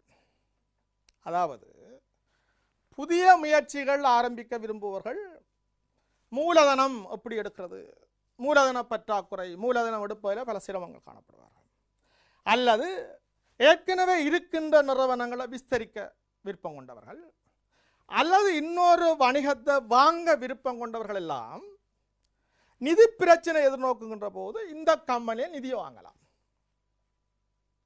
சில நிபந்தனைகளோட நிதிகளை பெற்றுக்கொள்ளக்கூடிய. அப்போ முயற்சியாண்மை மூலதன கம்பெனிகள் என்பது புதிய முயற்சியாளர்களின் வணிக நடவடிக்கைக்கு மூலதன தேவைப்பாட்டை நிறைவு செய்கின்ற கொடுத்து உதவுகின்ற ஒரு கம்பெனி. அது மாத்திரமல்ல, புதிய வணிகத்தை ஆரம்பித்தல் அல்லது தற்போது இருக்கின்ற வணிகத்தை கொஞ்சம் விஸ்தரிப்பு செய்யறதுக்கு நிதி தேவையா இருந்தால் வாங்கலாம், அல்லது இன்னொரு வணிக நிறுவனத்தை நீங்க வாங்க வேணுமா இருந்தாலும் வாங்கலாம். அவ்வாறான செயற்பாட்டை செய்வதுதான் இது இந்த முயற்சியாண்மை மூலதன கம்பெனி. முயற்சியாண்மை மூலதன கம்பெனி இந்த தேவைக்கு நிதி வழங்கல் மட்டும்தான் செய்யுமா? இல்லை. இது மேலதிகமாக பங்குகளை கொள்வனவு செய்வதற்கு உத்தரவாதம் அளிக்கும். கம்பெனிகளினால் வழங்கப்படுற பங்குகளை விற்பனை செய்வதற்கு உத்தரவாதம், பங்கு ஒப்புறுதி அளித்தல், கடன்கள் வழங்குதல் போன்ற பல்வேறு செயற்பாடுகளை செய்யும். உதாரணமாக central finance venture fund limited, Ilangai venture limited, NDB venture investment private limited போன்ற கம்பெனிகள் இந்த முயற்சியாண்மை மூலதன கம்பெனிகளாக தொழிற்படுகின்றன. ஒப்பந்த சேமிப்பு நிறுவனங்கள். ஒப்பந்த சேமிப்பு நிறுவனங்கள் அப்ப நாங்கள் பார்த்தோம், வங்கித்துறை சார்ந்த நிறுவனங்கள், வைப்புக்களை ஏற்கும் நிதி நிறுவனங்கள், விசேட நிதி நிறுவனங்கள், ஒப்பந்த சேமிப்பு நிறுவனங்கள். இந்த வகையில் இறுதியாக நாங்கள் பார்க்குறோம் நிதி நிறுவனங்களில் இறுதியாக நாங்கள் ஒப்பந்த சேமிப்பு நிதி நிறுவனங்கள் என்ற வகையில் ஒப்பந்த அடிப்படையில் பணத்தை சேகரிக்க வச்சு அதை பல்வேறு முதலீடுகளில் முதலீடு செய்து அதனால் வார அந்த பயன்பாட்டை திருப்பி தேவைப்படும் போது அந்தந்த காலகட்டத்தில் திருப்பி கொடுக்கின்ற ஒரு செயற்பாடாக ஒப்பந்த அடிப்படையில் நிதியை சேகரித்து நாட்டினுடைய நிதி சந்தையில் முதலீடு செய்து செயற்படுகின்ற ஒரு அமைப்பு ஒப்பந்த சேமிப்பு நிறுவனங்கள்.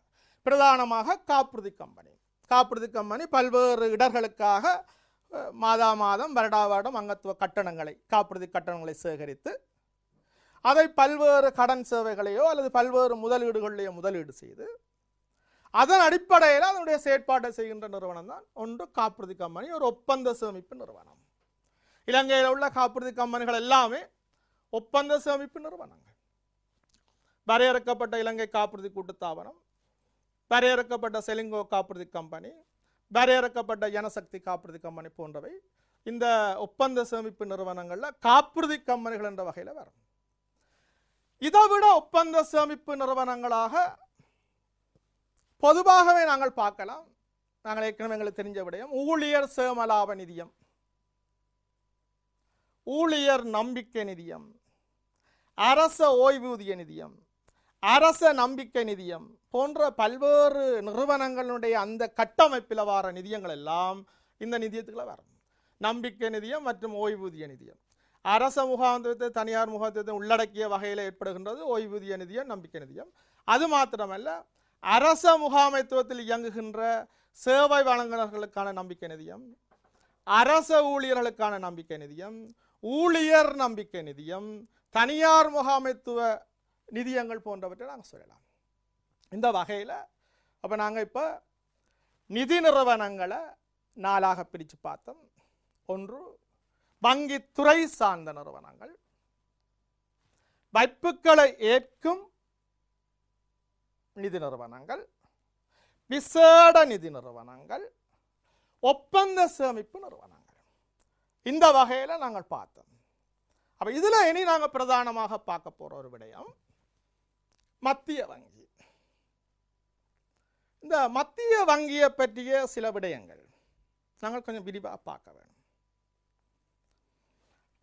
நாட்டினுடைய நிதிச்சந்தையில் தலையாய ஒரு வங்கி, நிதிச்சந்தையை கட்டுப்படுத்தி வழிநடத்துறதுக்கான ஒரு வங்கி, அரசின் சார்பான ஒரு வங்கி, வங்கிகளோ வங்கி அல்லாத நிறுவனங்களை கட்டுப்படுத்தி வழிநடத்துகின்ற ஒரு வங்கி மத்திய வங்கி. இந்த மத்திய வங்கியை பற்றி நாங்கள் சொல்றதா இருந்தால், முதலாவது இதை பற்றி என்ன தெரியும்னு கேட்டால், இலங்கை நிதிச்சந்தை நடைமுறைகளை கட்டுப்படுத்துகின்ற அல்லது நிதிச்சந்தையினுடைய நடைமுறைப்படுத்துவதற்கு அரசின் பிரதிநிதியாக செயற்படுகின்ற ஒரு நிறுவனம். ஆனால் இந்த மத்திய வங்கியினுடைய செயற்பாடுகள் எல்லாத்துக்கும் பொறுப்பான அந்த நிர்வாக சபை எது? அந்த நிர்வாக சபை என்பதற்கு பதிலாக நாணய சபை அல்லது நிதி சபை ஒன்று உருவாக்கப்பட்டிருக்கு மத்திய வங்கியில். நாணய சபை அல்லது நிதி சபை. இந்த நிதி சபையின் கட்டமைப்பு 5 பேர்களை கொண்ட ஒரு கட்டமைப்பில் நிதிச்சந்தை, அதாவது நிதி சபை அல்லது நாணய சபை உருவாக்கப்பட்டது. ஒன்று மத்திய வங்கியின் ஆளுநர் ஒரு பிரதான பிரதிநிதியாக இருப்பார், நிதி அமைச்சின் செயலாளர் இன்னொரு பிரதான பிரதிநிதியாக இருப்பார். இதைவிட 3 நியமிக்கப்பட்ட அங்கத்தவர்கள் மூலம் மொத்தம் 5 நபர்களை கொண்டு நிதிச்சந்தை அல்லது நாணய சபை மூலம் இந்த மத்திய வங்கியினுடைய தொழிற்பாடுகள் மேற்கொள்ளப்படுகின்றன. அடுத்ததாக நாங்கள் இலங்கை மத்திய வங்கியினுடைய பிரதான அடிப்படை நோக்கம், மத்திய வங்கியினுடைய 2 பிரதான நோக்கம் இலக்குகள், இது பிரதானமானவை.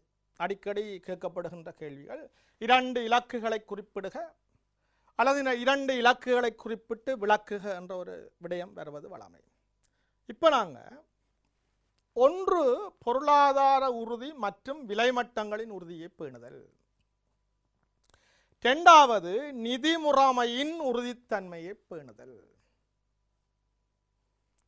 பொருளாதார உறுதி அல்லது விலை உறுதித்தன்மையை பேணுதல், நிதி முறைமையின் உறுதித்தன்மையை பேணுதல்.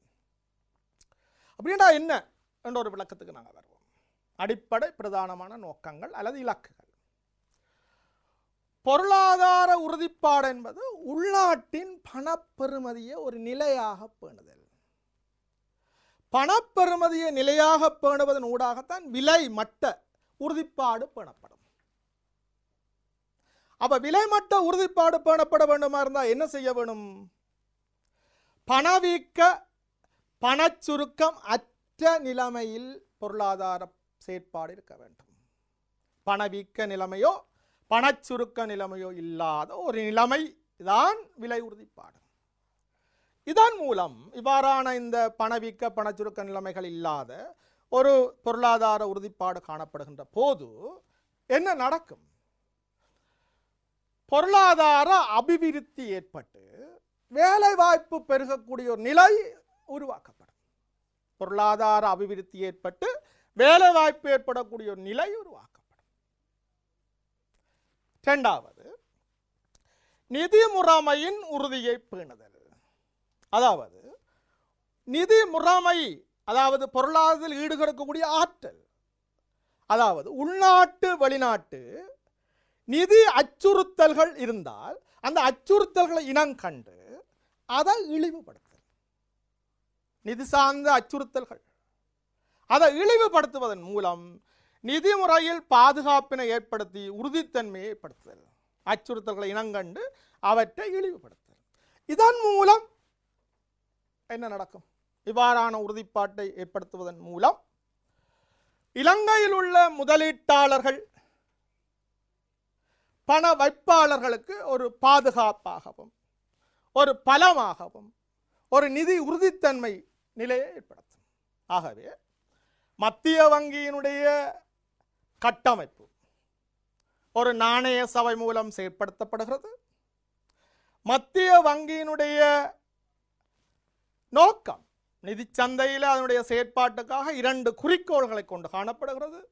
ஒன்று பொருளாதார உறுதிப்பாடு அல்லது விலைமட்ட உறுதிப்பாடு, சுருக்கமாக பணவீக்க பணச்சுருக்க நிலைமைகளை கட்டுப்படுத்தி இல்லாமல் செய்து அதன் மூலம் அந்த வேலை வாய்ப்பையும் அபிவிருத்தியையும் ஏற்படுத்துதல். நிதி முறைமையின் உறுதிப்பாடு என்பது உள்நாட்டு வெளிநாட்டு நிதி முறைமையில் ஏற்படுகின்ற அச்சுறுத்தல்கள் சவால்களை இனங்கண்டு அவற்றை இழிவுபடுத்தி அதன் மூலம் வைப்பாளர்கள் முதலீட்டாளர்களுடைய நிதித்தன்மையை, அவருடைய பாதுகாப்பை, அவருடைய அனுகூலங்களை வழங்குதல். இந்த விடயங்களை நாங்கள் பார்த்தோம். இதனுடைய மீதி விடயங்களை நாங்கள் அடுத்த வகுப்பில் விரிவாக இதனுடைய மீதி விடயங்கள் மத்திய வங்கி சம்பந்தமான ஏனைய விடயங்களையும் காசோலை சம்பந்தமான ஏனைய விடயங்களையும் இலத்திரனியல் பணம் சம்பந்தமான ஏனைய விடயங்களையும் விரிவாக பார்க்கும் வரை இந்த விடயத்தை இத்தோடு முடித்துக்கொண்டு மீண்டும் அடுத்த வகுப்பில் சந்திக்கும் வரை விடைபெற்றுக் கொள்கின்றேன். நன்றி, வணக்கம்.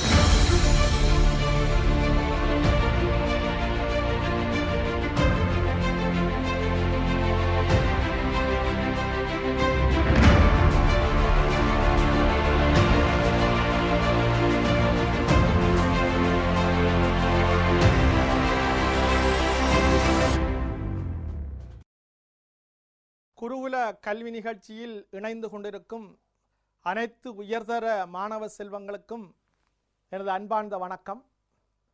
கடந்த வகுப்பில் நடைபெற்ற பணம் நிதி நிறுவனங்கள் சார்ந்த விடயங்கள் நாங்கள் பார்த்தோம். அந்த பணம் நிதி நிறுவனங்களில் இறுதியாக நாங்கள் பார்த்த விடயம் மத்திய வங்கி என்ற ஒரு விடயம். ஆகவே இந்த மத்திய வங்கியினுடைய தொடர்ச்சியிலிருந்து பின்னர் நாங்கள் பார்க்க இருப்பது வணிக வங்கிகள், ஏனைய காசோலை, கடன் அட்டை போன்ற பல்வேறு விடயங்களை நாங்கள் தற்போது பார்ப்போம். கடந்த வகுப்பில் நாங்கள் மத்திய வங்கி சம்பந்தமான விடயங்கள் பார்த்து கொண்டிருந்த போது மத்திய வங்கியினுடைய கருமங்களை நடைமுறைப்படுத்தப்படுகின்ற அந்த நிதி சபை, 5 பேர் கொண்ட நிதி சபை யாருன்னு பார்த்தோம். அதுக்கு அடுத்ததாக நாங்கள் பார்த்த விடயம் மத்திய வங்கியினுடைய கொள்கை, அதாவது 2 பிரதானமான அடிப்படை நோக்கம் பார்த்தோம். ஒன்று பொருளாதார உறுதி அல்லது விலைமட்டங்களின் உறுதித்தன்மையை பேணுதல் என்ற விடயம் பார்த்தோம். அதாவது பணத்தின் உள்நாட்டு வெளிநாட்டு பெறுமதியினுடைய தன்மையை நிலையாக பேணுகின்ற ஒரு தன்மை, அதாவது விலை உறுதிப்பாட்டை பேணுதல், பணவீக்க பணச்சுருக்கமற்ற நிலைமையை உறுதிப்படுத்தல் போன்ற விடயம் பார்த்தோம். நிதி முறைமையின் உறுதியை பேணுதல் என்பது பொருளாதாரத்துக்கு ஈடு கொடுக்கக்கூடிய ஒரு நிதி முறைமையை உருவாக்கி வெளிநாட்டிலிருந்து அல்லது சர்வதேச ரீதியாக இருக்கின்ற நிதி அச்சுறுத்தல்களுக்கு முகம் கொடுக்கக்கூடிய வகையில் அவற்றை இழிவுபடுத்துகின்ற செயற்பாட்டு முறைமை தான் நிதி முறைமையை உறுதிப்படுத்தல் என்ற விடயம் பார்த்தோம். இனி நாங்கள் பார்க்கின்றோம், அடுத்த விடயமாக நாங்கள் பார்க்க இருக்கிறது மத்திய வங்கியின் தொழிற்பாடுகள் என்ன என்று நாங்கள் பார்க்கிறோம். இந்த மத்திய வங்கியின் தொழிற்பாடு என்பது நாங்கள் சாதாரணமாக கதைக்கலாம். ஒன்று, எங்களோட நாளில் பிளக்கத்துக்கு விடப்படுகின்ற தாழ் நாணயங்கள், சில்லறை நாணயங்களை வெளியீடு செய்கின்ற நிறுவனம் எது? மத்திய வங்கி. இலங்கையில் உள்ள வங்கிகளையும் வங்கி அல்லாத நிறுவனங்களைக்கும் அனுமதி கொடுத்து அவர்களை மேற்பார்வை செய்கின்ற நிறுவனம் எது? மத்திய வங்கி. அரசின் ஒரு பொருளாதார ஆலோசகராக, அரசின் ஒரு நிதி முகவராக தொழிற்படுகின்ற அமைப்பு எது? மத்திய வங்கி. அவை பொதுவாக எங்களுக்கு ஞாபகத்தில் உள்ள விடயங்களை நாங்கள் முன்னுக்கு சொல்கிறோம். அப்போ பொதுவாக நாங்கள் சொன்னால் இலங்கையினுடைய பணக்கொள்கை அல்லது நாணய கொள்கைகளை நெறிப்படுத்தி கொண்டிருக்கின்ற ஒரு செயற்பாடு மத்திய வங்கியினுடைய தொழிற்பாடு. இந்த அந்நிய செலாவணி தொடர்பான வெளிநாட்டு நாணய கொள்கை, அந்நிய செலாவணி கொள்கைகளை நெறிப்படுத்துகின்றது. அதை விட சர்வதேச ரீதியாக கிடைக்கின்ற வெளிநாட்டு ஒதுக்கீடுகள், அதாவது வெளிநாட்டு ரீதியான ஒதுக்கீடுகளை முகாமை செய்கின்ற செயற்பாடு. இதை விட சட்டப்பணத்தை வெளியீடு செய்து வழங்குதல், வங்கியல்லா நிறுவனங்களுக்கு அனுமதி வழங்கி அவற்றை மேற்பார்வை செய்தல், அரசின் பொருளாதார ஒரு ஆலோசகராகவும் ஒரு வங்கியாளராகவும் ஒரு நிதி பிரதிநிதியாகவும் தொழிற்படுகிறார். இது மத்திய வங்கியினுடைய தொழிற்பாடு. அப்போ மத்திய வங்கியினுடைய கட்டமைப்பு, மத்திய வங்கியினுடைய 2 நோக்கங்கள், மத்திய வங்கியின் பிரதானமான தொழிற்பாடுகள். இந்த மத்திய வங்கி இலங்கையினுடைய நிதி சந்தையை வினைத்திறனாக செயற்படுத்துவதற்கு, அதன் மூலம் இலங்கையில் உள்ள வணிகங்களுக்கு உதவுவதற்காக, வணிகங்களுடைய செயற்பாடை விரைவுபடுத்துவதற்காக, வினைத்திறன் படுத்துவதற்காக, வங்கிகள் வங்கி அல்லாத சேவைகள் அல்லது ஏனைய நிதி நிறுவனங்களுடைய சேவைகளை வினைத்திறனாக்குவதற்காக சில தொழிற்பாடுகளை செய்யுது மத்திய வங்கி. இப்போ வணிகங்களின் வெற்றிக்கு உதவும் மத்திய வங்கியின் தொழிற்பாடுகள் என்ன? இது பிரதானமான சில புதிய திட்டங்கள். வணிகங்களின் வெற்றிக்கு மட்டுமல்ல, இலங்கையினுடைய நிதிச்சந்தை செயற்பாடுகளுக்கு, வங்கிகளுக்கு இடையிலான ஏனைய நிதி நிறுவனங்களுக்கு இடையிலான கொடுக்கல் வாங்கல்களை செயற்படுத்துறதுக்கு, அதை வினைத்திறனாக்குவதற்கு மேற்கொள்ளப்படுகின்ற சில தொழிற்பாடுகள். ஒன்று, இலங்கையில் உள்ள வங்கிகளுக்கு இடையிலான கொடுப்பனவு முறைமை, ஸ்லிப் சிஸ்டம். அதாவது வங்கிகளுக்கு இடையில கொடுக்கல் வாங்கல் நடக்குது. திரவத்தன்மை குறைந்த வங்கி, திரவத்தன்மை கூடிய அல்லது தேவையான வங்கி, தேவை மிகையாக இருக்கிற வங்கியிட்ட கடன் பெறலாம், கொடுக்கல் வாங்கல் செய்யலாம். வங்கிகளுக்கு இடையில காசோலை கொடுக்கல் வாங்கல், வங்கி ஆணை கொடுக்கல் வாங்கல் நடக்குது. வங்கிகளுக்கு இடையிலான இந்த கொடுக்கல் வாங்கல்களை ஒரு கணினி இணைய வலையமைப்பின் மூலம் தீர்த்து வைக்கின்ற ஒரு முறைமை. வங்கிகளுக்கு இடையில மேற்கொள்ளுகின்ற கொடுக்கல் வாங்கல கணினி இணைய வலையமைப்பின் மூலம் தீர்வு காணுகின்ற ஒரு நடைமுறை. இந்த நடைமுறைக்கு பொறுப்பான நிறுவனம் எது? மத்திய வங்கி. மத்திய வங்கி தான் தீர்க்கும் வீடு, வங்கிகளின் வங்கி தீர்க்கும் வீடு. இந்த மத்திய வங்கி என்ன செய்யும்? ஒரு நிறுவனத்தை அமைச்சிருக்கு. இந்த தீர்க்கின்ற நடைமுறைகளை செய்வதற்காக ஒரு நிறுவன அமைப்பு. மத்திய வங்கியும் வணிக வங்கிகளும் பங்கு உரிமையாளராக சேர்ந்து லங்கா வரையறுக்கப்பட்ட லங்கா கிளியரிங் பிரைவேட் கம்பெனி என்ற ஒரு கம்பெனியை உருவாக்கி அதன் மூலம்தான் இந்த தீர்வனவு செயற்பாடுகள் மேற்கொள்ளப்படுகின்றன. அப்போ இந்த லங்கா கிளியரிங் தனியார் கம்பெனி தான் இதை செயற்படுத்துது. ஆனால் பொறுப்பு மத்திய வங்கி. என்ன செயற்படுத்துது? வங்கிகளுக்கு இடையில் மேற்கொள்ளப்படுகின்ற காசோலை, வங்கி ஆணை, கொடுக்கல் வாங்கல்களுடைய கணக்குகளை பேணுதல், அதன் மூலம் மீதிகளை இனங்காணுதல். ஒரு வங்கி இன்னொரு வங்கிக்கு எவ்வளவு கொடுக்கணும், மீதிகளை இனங்காண்டு இந்த கணக்கு விவரங்களையும் மீதி விவரங்களையும் மத்திய வங்கிக்கும் வணிக வங்கிகளுக்கும் அறிவித்து தீர்வு காணுகின்ற ஒரு முறை, வங்கிகளுக்கு இடையிலான முறை. லங்கா கிளியரிங் தனியார் கம்பெனி பின்வருமாறு தீர்வனவு நடவடிக்கைகளை மேற்கொள்கிறது. காசோலை, வங்கியான என்பவற்றின் பரிமாற்றம், தேறிய மீதிகளை கணித்தல், அத்தேறிய மீதிகளை மத்திய வங்கிக்கும் ஏனைய வணிக வங்கிகளுக்கும் அறிவித்தல். இத இந்த லங்கா கிளியரிங் பிரைவேட் லிமிடெட் இதை மேலும் இலகுபடுத்துவதற்காக ஒரு இலத்திரனிய அட்டையை அறிமுகம் செய்திருக்கு. அந்த அட்டைக்கு பேர் தான் லங்கா கிளியரிங் கம்பெனி லங்கா பே என்ற ஒரு இலத்திரனியல் அட்டையை அறிமுகம் செய்து அதன் மூலமாக இந்த வங்கிகளுக்கு இடையிலான கொடுப்பன முறை இலகுவாக தீர்வு காணப்படுகிறது. இது இலங்கை வங்கிகளுக்கு இடையிலான ஒரு கொடுப்பன முறை. இரண்டாவது, முதல் நாங்கள் பார்த்தோம் இலங்கை வங்கிகளுக்கு இடையிலான தீர்வன முறை, ஸ்லிப் சிஸ்டம்.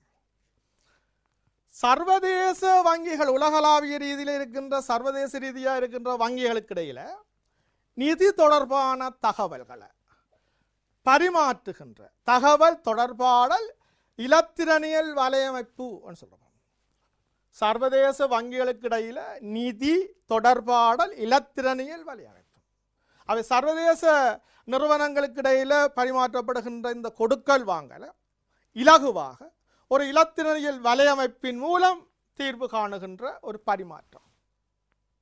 ஆகவே உள்நாட்டில் இலகுவாக தீர்க்கப்படுகிறது வங்கிகளுக்கு இடையிலான தீர்வனவு முறை. இது சர்வதேச ரீதியான நிதி தொடர்பாடல் இலத்திரனியல் வலையமைப்பு முறை என்று காணப்படுகிறது. மூன்றாவது, அதே நேர தீர்வனவு முறை. இலங்கையில் காணப்படுகின்ற வங்கிகளுக்கு இடையிலான கூடிய பெறுமதி கொண்ட கொடுக்கல் வாங்கல்கள், கூடிய பெறுமதி கொண்ட கொடுப்பனவுகள், கொடுக்கல் வாங்கல்களை விரைவாக இலகுவாக தீர்க்கின்ற ஒரு முறை. அப்ப இலகுவாகவும் விரைவாகவும் ஒரு உயர்ந்த தொழில்நுட்பத்தை பயன்படுத்தி ஒரு சர்வதேச தர நியமங்களை பின்பற்றி அதன் அடிப்படையில் இலகுவாக தீர்வு காணுகின்ற ஒரு இலத்திரனியல் தீர்வனவு முறை. இது மிக குறுகிய காலத்தில் தீர்மானம் மேற்கொள்ளப்படும். இதை முடிவதால் மிக குறுகிய காலத்தில் விரைவாக நடக்கும். கொடுக்கல் வாங்கல் விரைவாக தீர்க்கப்படும். இந்த முறையில் அதே நேரம் உடனடியாக குறுகிய காலத்தில் தீர்மானம் நடக்கும். இவ்வாறு தீர்மானங்கள் நடப்பதனால பாரிய பெறுமதி கொண்ட கொடுக்கல் வாங்கல் உடனடியாக தீர்வு காணப்படுவதனால வங்கிகளுக்கு இடையில் உள்ள திரவத்தன்மையும் வங்கிகளுக்குள்ள கொடுக்கல் வாங்கலுடைய திறமையும் வினைத்திறனாக காணப்படும். இதுவும் மத்திய வங்கியினால செயற்படுத்தப்படுகின்ற ஒரு அதே நேர தீர்வனவு முறை. பத்திரங்களற்ற பிணைய தீர்வனவு முறை. அதாவது ஆவணங்கள் அச்சு, அதாவது அரச பிணைப்பத்திரங்களவை திரைசேரி உண்டியல், திரைசேரி முறை.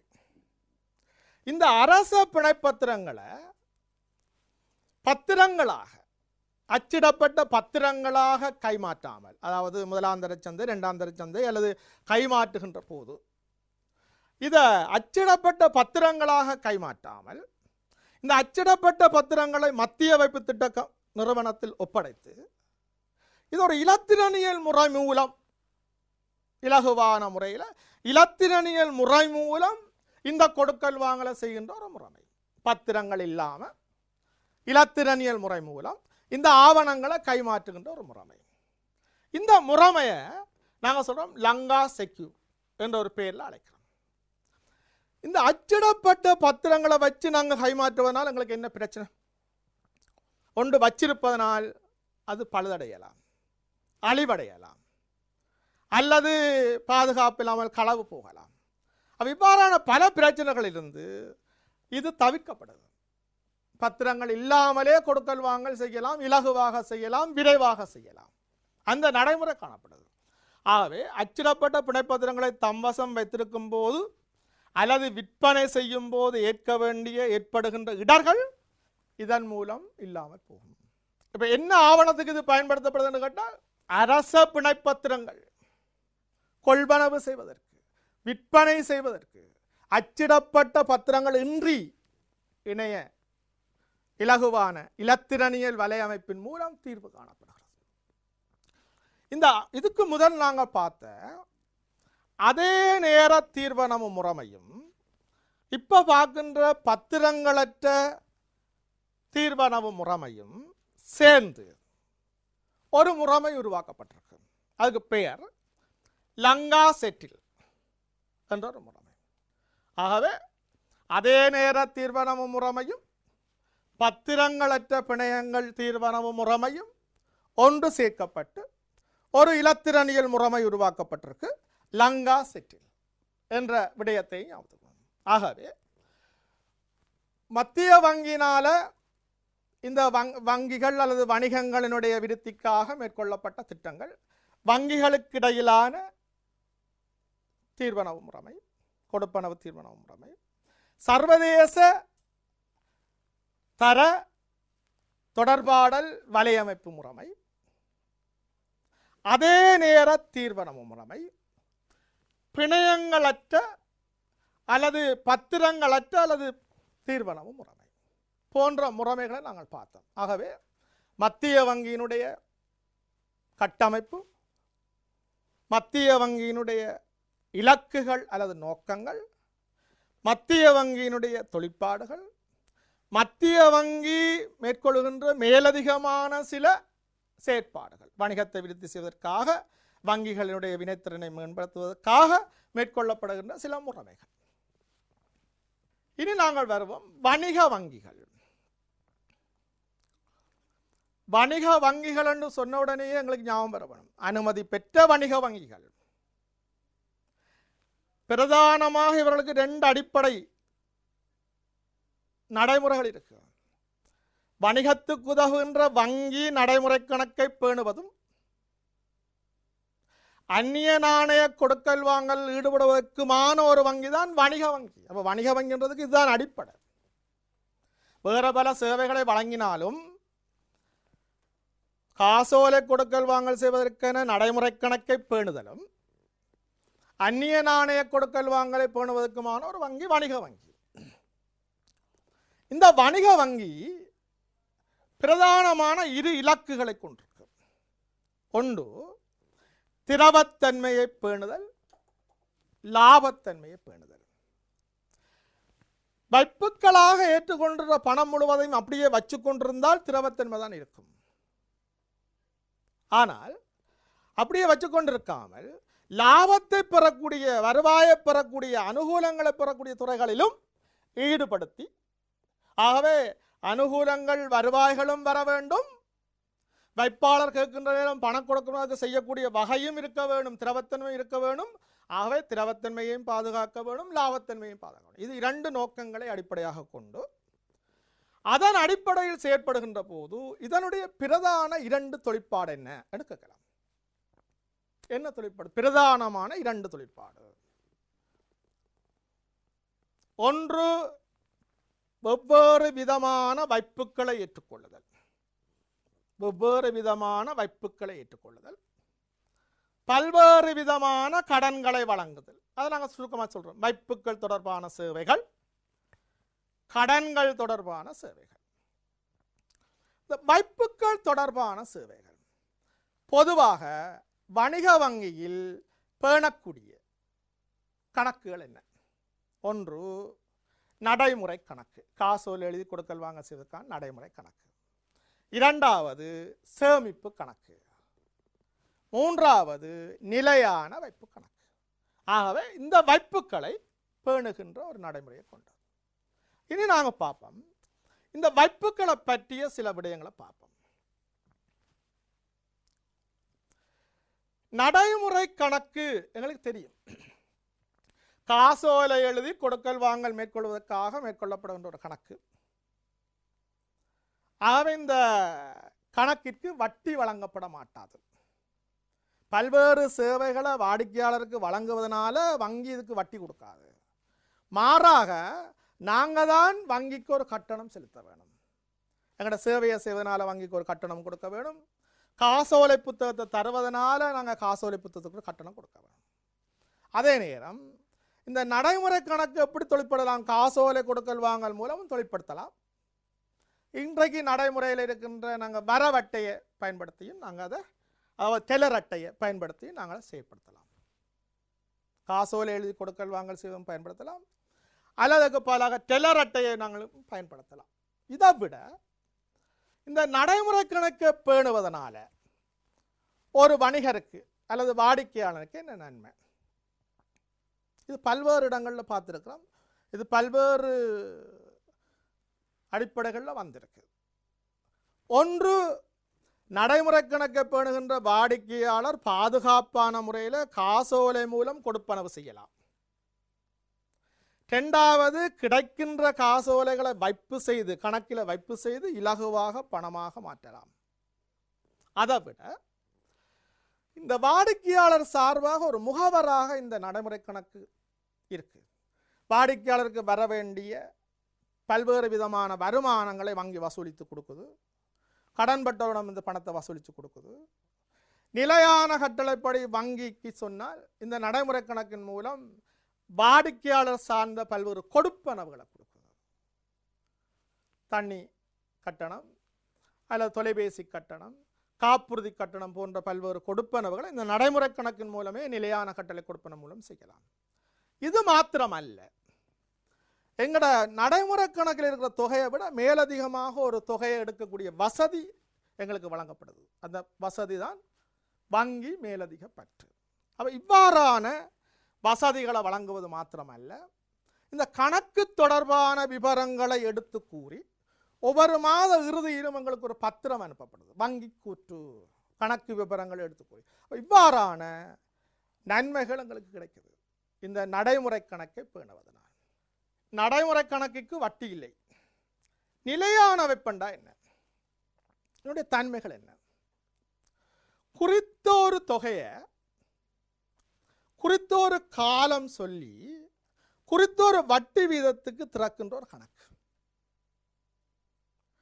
ஆகவே குறித்தொரு தொகையை ஒரு குறித்தொரு காலத்துக்கு சொல்லி வைப்பு செய்து திறக்கப்படுகின்ற ஒரு கணக்கு. இதற்கு ஆதாரமாக என்ன வழங்குவார்கள்? இந்த காலம், இந்த தொகை, வட்டி வீதம் எல்லாம் குறிப்பிட்டு ஒரு சான்று வழங்குவார்கள், நிலையான வைப்பு சான்று. இந்த நிலையான வைப்புக்கு சேமிப்பு வைப்போடு ஒப்பிடுகின்ற போது ஒப்பீட்டு ரீதியில் வட்டி அதிகம். இன்னொரு நன்மை இருக்கு நிலையான வைப்பில். இன்னொரு நன்மை, வட்டி அதிகமாக இருப்பதோட இந்த நிலையான வைப்பு சான்றிதழை பிணையாக கொடுத்து கடன் பெறக்கூடிய வாய்ப்புகள் காணப்படும். அப்ப பிணையாக கொடுக்கக்கூடிய ஒரு தன்மையும் நிலையான வைப்பு சான்றிதழுக்கு இருக்கு. அடுத்தது சேமிப்பு வைப்பு. சாதாரணமாக சேமிப்பை ஊக்குவிப்பதற்காக குறைந்த தொகையோட ஒரு அடையாள அட்டை அறிமுகத்தோடு வங்கியில் திறக்கக்கூடிய ஒரு கணக்கு. இதற்கு ஆதாரமாக சேமிப்பு புத்தகம் வழங்கப்படும். எந்த நேரத்திலையும் பண வைப்பு செய்யலாம், எந்த நேரத்திலையும் பணத்தை மீட்பு செய்யலாம். அந்த பணம் இருக்கின்ற காலத்துக்கேற்ப வட்டி வழங்கப்படும். ஆனால் ஒப்பீட்டு ரீதியில் நிலையான வைப்போடு ஒப்பிடும்போது இதுக்கு வட்டி குறைவு. வட்டி குறைவு. இந்த சேமிப்பு வைப்புக்கு நாங்கள் டெல்லர் அட்டை, தன்னியக்க டெல்லர் அட்டையையும் பயன்படுத்தி பணத்தை மீட்கலாம், பல்வேறு சேவைகளை பெறலாம். இப்போ நாங்கள் வைப்புக்கள் சார்ந்த சேவைகளை பார்த்தோம். இனி வணிக வங்கிகளால் மேற்கொள்ளப்படுகிற கடன் தொடர்பான சேவைகள். வைப்புக்களை ஏற்றுக்கொண்டோ மட்டும் இருக்காமல் வைப்புக்களாக ஏற்றுக்கொள்ளப்பட்ட தொகையை பல்வேறு வருமான மூலங்களாக ஆக்க வேணும், அவை அதனுடைய அனுகூலங்களை பெற வேணும் என்பதற்காக வணிக வங்கிகள் பல்வேறு விதமான கடன் சேவைகளை வழங்கும். ஒன்று பிரதானமான கடன் சேவை, வங்கி மேலதிக பற்று வசதி. யாருக்கு இது குறிப்பாக சொல்ல வேணும்? இது எல்லாருக்கும் வங்கி மேலதிக பற்று வசதி வழங்கப்பட மாட்டாது. வங்கியில் நடைமுறை கணக்கை பேணுகின்ற வாடிக்கையாளருக்கு மட்டும்தான் இந்த வசதி. ஆனால் வங்கி கடன் அது கணக்குடையவரும் எடுக்கலாம், கணக்கு இல்லாதவரும் வங்கி கடன் எடுக்கலாம். ஆகவே அப்போ வங்கியினால் வழங்கப்படுகிற கடன் சேவைகள் இரண்டு நாங்கள் சொன்னால், ஒன்று வங்கி மேலதிக பற்று வசதி வழங்குதல், ஒவ்வொரு விதமான வங்கி கடன்களை வழங்குதல். அந்த கடன்களில் ஒன்று வணிக நோக்கத்துக்கான கடன்களாக இருக்கலாம் அல்லது நுகர்வு நோக்கத்துக்கான கடன்களாக இருக்கலாம். இந்த மேலதிக பற்று வசதி யாருக்கு? அதாவது நடைமுறை கணக்குடைய ஒரு நல்ல ஒரு வாடிக்கையாளன் இந்த மேலதிக பற்று வசதி எடுக்கலாம் வணிக வங்கிகளில் இருந்து. இந்த வங்கி மேலதிக பற்று வசதி என்பது வங்கி நடைமுறை கணக்கில் இருக்கிற தொகையை விட மேலதிகமான ஒரு தொகைக்கு காசோலை எழுதி பயன்படுத்துவதற்கு வங்கியினால் வழங்கப்பட்ட அனுமதி. வங்கியினால அந்த அனுமதி வழங்கப்பட்ட அந்த மேலதிக தொகை தான் வங்கி மேலதிக பற்று. இருக்கின்ற தொகையை விட மேலதிகமான ஒரு தொகைக்கு காசோலை எழுதுவதற்கு வங்கியினால் அனுமதி வழங்கப்பட்டிருந்தால் அந்த மேலதிக தொகை தான் வங்கி மேலதிக பற்று. இது இரண்டு வகைப்படும். ஒன்று தற்காலிகமான மேலதிக பற்று. எங்களுக்கு எப்பயாவது ஒரு பண கஷ்டம், பணக்குறைபாடு ஏற்படும், அவசரமாக இருக்கிற தொகையை விட மேலதிகமாக ஒரு பணத்தொகை கொடுக்க வேணும் என்ற நிலை ஏற்படும் போது வங்கி முகாமையாளருடன் கதைத்து இந்த மேலதிக ஏற்பாடு, மேலதிக தொகைக்கான ஏற்பாட்டை அனுமதியை பெற்று காசோலை எழுதலாம். இது தற்காலிகமானது. இந்த தற்காலிகமான மேலதிக பற்று எவ்வளவு காலத்தில் மீள செலுத்துகிறோமோ அதுக்கேற்ற மாதிரி வட்டி அறவிடப்படும். ஆனால் பிணை கொடுக்க வேண்டிய அவசியம் இல்லை. நிலையான மேலதிக பற்று என்பது பாரிய கொடுக்கல் வாங்கலில் ஈடுபடுகின்ற வாடிக்கையாளர்கள், வர்த்தகர்கள் எந்த நேரத்திலும் மிக பற்றாக்குறை நிதி நிலவலாம். தன்னுடைய நடைமுறை கணக்கில் சில வேளையில் காசோலை பரிமாற்றப்படும் போது பற்றாக்குறை நிலை நிலவலாம் என்று கருதுகின்ற போது ஒரு குறிப்பிட்ட தொகைக்கு ஆரம்பத்திலேயே வங்கியோட கதைத்து ஒரு உடன்பாட்டை ஏற்படுத்திக் கொள்ள வேண்டும். அதுக்கு அந்த தொகைக்கேற்ப ஒரு பிணைப்பத்திரத்தை கொடுத்து எந்த நேரத்தில் வந்தாலும் இந்த தொகைக்கு ஏற்ப எங்களுக்கு மேலதிக பற்று வசதியை தாருங்கன்னு சொல்லி ஒரு உடன்பாட்டை செய்து பிணை கொடுத்து உடன்பாட்டை செய்து அந்த வசதியை பெற்றுக்கொள்வதுதான் நிலையான மேலதிக பற்று வசதி. தொடர்ச்சியாக யாதேனும் குறிப்பிட்ட மேலதிக பற்று வசதியை வழங்கப்படுவதை குறிக்கும். தொடர்ச்சியாக எடுக்கலாம். ஆனால் இந்த வசதியை பெற்றுக்கொள்வதற்கு என்ன கொடுக்க வேண்டும்? சொத்துக்களை பிணையாக வைப்பதன் அவசியம். அதே நேரம் பொதுவாக மேலதிக பற்றுகளுக்கு வட்டி அறவீடு செய்யப்படும். ஆகவே மேலதிக பற்று வசதி வழங்குதல் என்பது ரெண்டு வகைப்படும். ஒன்று நிலையான மேலதிக பற்று வசதி, அடுத்தது தற்காலிகமான மேலதிக பற்று வசதி. வங்கி கடன். வங்கி கடன் என்பது வங்கியில் கணக்கு வச்சிருப்பவர்களுக்கும் வழங்கலாம், ஏனையவர்களுக்கும் வங்கியினால் வழங்கப்படுற கடன். கடன் வழங்கும் போது அதுக்கு ஒரு வட்டி அறவிடப்படும். அதை விட பிணை ஒன்று அவசியம். அது ஆழ்பிணையாக இருக்கலாம் அல்லது ஆதன பிணைகளாக இருக்கலாம். பிணை ஏற்பதன் மூலம் வங்கி பல்வேறு விதமான கடன்களை கொடுக்குது. ஒன்று வணிக நோக்கத்துக்கான கடன். வணிகர்கள் வணிகத்தை ஆரம்பிப்பதற்கு, விஸ்தரிப்பதற்கு போன்ற பல்வேறு தேவைகளுக்காக கடன் வழங்கும் உண்டு. அது வணிக நோக்கத்துக்கான கடன். வாடிக்கையாளர்கள் சில சொத்துக்களை வாங்குவதற்காக நுகர்வதற்காக வங்கியில் சில வகையான கடன்கள் எடுக்கலாம். அது நுகர்வு கடன். நுகர்வு கடன் என்பது சொத்துக்களை கொள்வனவு செய்வதற்கும் திடீரென அதனால் ஏற்படும் இடர்களை நிவர்த்தி செய்வதற்குமாக வங்கியினால் வழங்கப்படுகின்ற கடன். வங்கி மேலதிக பெற்று வசதி பெறுவதற்கு நடைமுறை கணக்குக்கு கணக்கொன்று கட்டாயம். கடனில் வங்கி மேலதிக பெற்ற கடன் எடுக்கிறதுக்கு வங்கி நடைமுறை கணக்கு அவசியம். ஆனால் இந்த வங்கி கடன்கள் எடுப்பதற்கு வங்கியில் கணக்கு இருக்கணும்னு அவசியம் இல்லை. கணக்கு உடையவரும் எடுக்கலாம், வங்கியில் கணக்கு இல்லாதவரும் வங்கி கடன்கள் எடுக்கலாம். ஆனால் உரிய நிபந்தனைகளோட பிணைப்பத்திரங்கள் அல்லது பிணைகளை ஈடாக கொடுத்து பெற்றுக்கொள்ளலாம். ஆகவே வணிக வங்கியினுடைய 2 பிரதானமான செயற்பாடுகள் உண்டு. பல்வேறு விதமான வைப்புக்களை ஏற்றல் என்று பார்த்தோம், வெவ்வேறு விதமான கடன்களை வழங்குதல் என்ற விடயத்தை பார்த்தோம். இனி வணிக வங்கிகள் வைப்புக்களை ஏற்று கடன்களை வழங்குவதை விட வழங்குகின்ற மேலதிகமான சேவைகள் அவை எடுக்கலாம். பிரதானமான 2 சேவைகள் அவை வைப்புக்களை ஏற்பதும் கடன்களை வழங்குவதும். இதுதான் பிரதானமானது. ஆனால் இவற்றை தவிர மேலதிகமாக வணிக வங்கி என்ன செய்யுது, என்ன சேவைகளை வழங்குது? ஒன்று, பிரதிகர்த்தா சேவையை வழங்குது. ஏற்கனவே பார்த்துக்கலாம். பிரதிகர்த்தா என்பது வணிக வங்கி ஒரு நடுவரா நின்று அதனுடைய வாடிக்கையாளருக்கு ஒரு நடுவரா நின்று நடைமுறை கணக்கு பேணுபவரோ அல்லது சேமிப்பு கணக்கு பேணுபவரோ ஒரு நடுவராக நின்று அந்த வாடிக்கையாளர் சார்பாக பல்வேறு சேவைகளை பெற்றுக் கொடுக்குது. ஒன்று, உங்களுக்கு அரச பிணைப்பத்திரங்கள், திரைசேரி உண்டியல், திரைசேரி முறையை நீங்கள் வாங்கணும், முதலீடு செய்யணும் நினைத்தா இந்த வங்கி உங்களோட வணிக வங்கியில், உங்களோட கணக்குடைய வணிக வங்கியில் நீங்கள் போய் அதை வாங்கலாம். அவர் உங்களுக்கு கொள்வனவு செய்வது, விற்பனை செய்வதற்கான வழிவகளை செய்து தருவார்.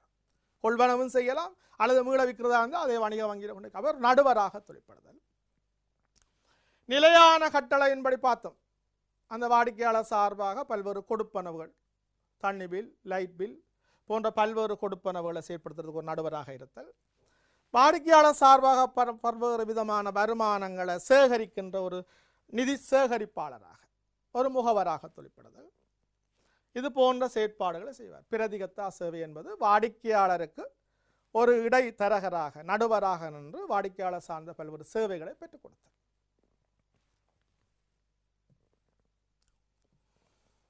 இன்னொரு சேவை இலத்திரனியல் வங்கி சேவை.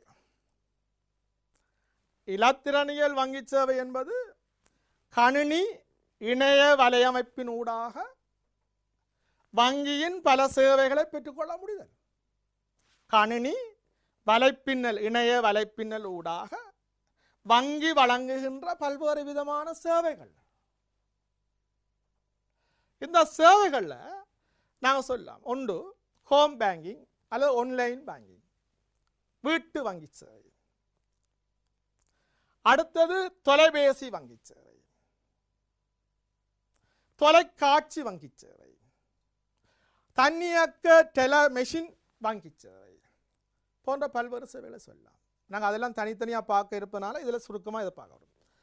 ஹோம் வங்கி, வீட்டு வங்கி சேவை என்பது வீட்டில் இருந்து கொண்டோ அல்லது வேலை தளத்தில் இருந்து கொண்டோ கணினி இணைய வலையமைப்பின் ஊடாக, கணினி இணைய வலையமைப்பின் ஊடாக எங்களுக்கு தரப்பட்ட அந்த ரகசிய இலக்கத்தை பயன்படுத்தி வங்கி சார்ந்த சேவைகளை வீட்டிலிருந்தே பெற்றுக்கொள்கிறோம். அதான் ஹோம் பேங்க். தனிப்பட்ட கணனி மூலம் வலையமைப்பின் ஊடாக வங்கி வலையமைப்பில் பிரவேசித்து ரகசிய இலக்கத்தை பயன்படுத்தி வங்கியினுடைய சேவையை பெற்றுக்கொள்கிறோம். தொலைபேசி, கணனி தேவையில்லை, தொலைபேசியின் ஊடாக வீட்டிலிருந்து கொண்டோ வேலை தளத்தில் இருந்து கொண்டோ தொலைபேசியின் ஊடாக நாங்கள் இந்த சேவைகளை பெற்றுக்கொள்ளலாம். வங்கி சார்ந்த பல்வேறு சேவைகளை பெற்றுக்கொள்ளலாம். அதாவது வாடிக்கையாளர் வங்கிக்கு செல்லாது தனது தொலைபேசி பயன்படுத்தி வணிக வங்கியின் கர்மங்களை நிறைவேற்றுதல். இது இலத்திரனியல் வங்கி சேவை. தன்னியக்க வங்கி சேவை, இதுவும் இலத்திரனியல் வங்கி சேவை தான். ஆனால் நாங்கள் என்னோட பிரித்து பார்க்குறோம். வங்கிக்கு செல்லாம வங்கியினால் நிறுவப்பட்டிருக்கின்ற தன்னியக்க யந்திரங்கள் மூலம் வங்கி சார்ந்த சேவையை பெற்றுக்கொள்ளுதல். வங்கி கர்மபடத்துக்கு செல்லாமல் வங்கியினால் நிறுவப்பட்டிருக்கின்ற தன்னியக்க யந்திரங்களிலிருந்து வங்கி சார்ந்த பல்வேறு சேவைகளை பெற்றுக்கொள்ளுதல். பிரதானமாக தன்னியக்க டெலமெஷின், தன்னியக்க டெலர் அட்டை மூலம் வங்கி சார்ந்த பல்வேறு சேவைகளை பெறுவதுதான் தன்னியக்க வங்கி சேவை. பாருங்க, தன்னியக்க வங்கி சேவை மூலம், அதாவது டெலர் அட்டை மூலம், தன்னியக்க டெலமெஷின் அட்டை மூலம் என்ன செய்யலாம்? ஒன்று, டெலர் அட்டையை பயன்படுத்தி கணக்கிலிருந்து பணத்தை மீட்கலாம், பணத்தை கணக்கில் வைப்பு செய்யலாம், ஒரு கணக்கிலிருந்து இன்னொரு கணக்கு பணத்தை மாற்றீடு செய்யலாம், அடுத்தது கணக்கின் மீதி எவ்வளவு என்பதை அறிந்து கொள்ளலாம், அது சம்பந்தமாக வேற கொடுப்பனவுகளை செய்து கொள்ளலாம். இது தன்னியக்க வங்கி சேவை என்று சொல்லுகின்ற போது பிரதானமாக ஏடிஎம் அட்டை.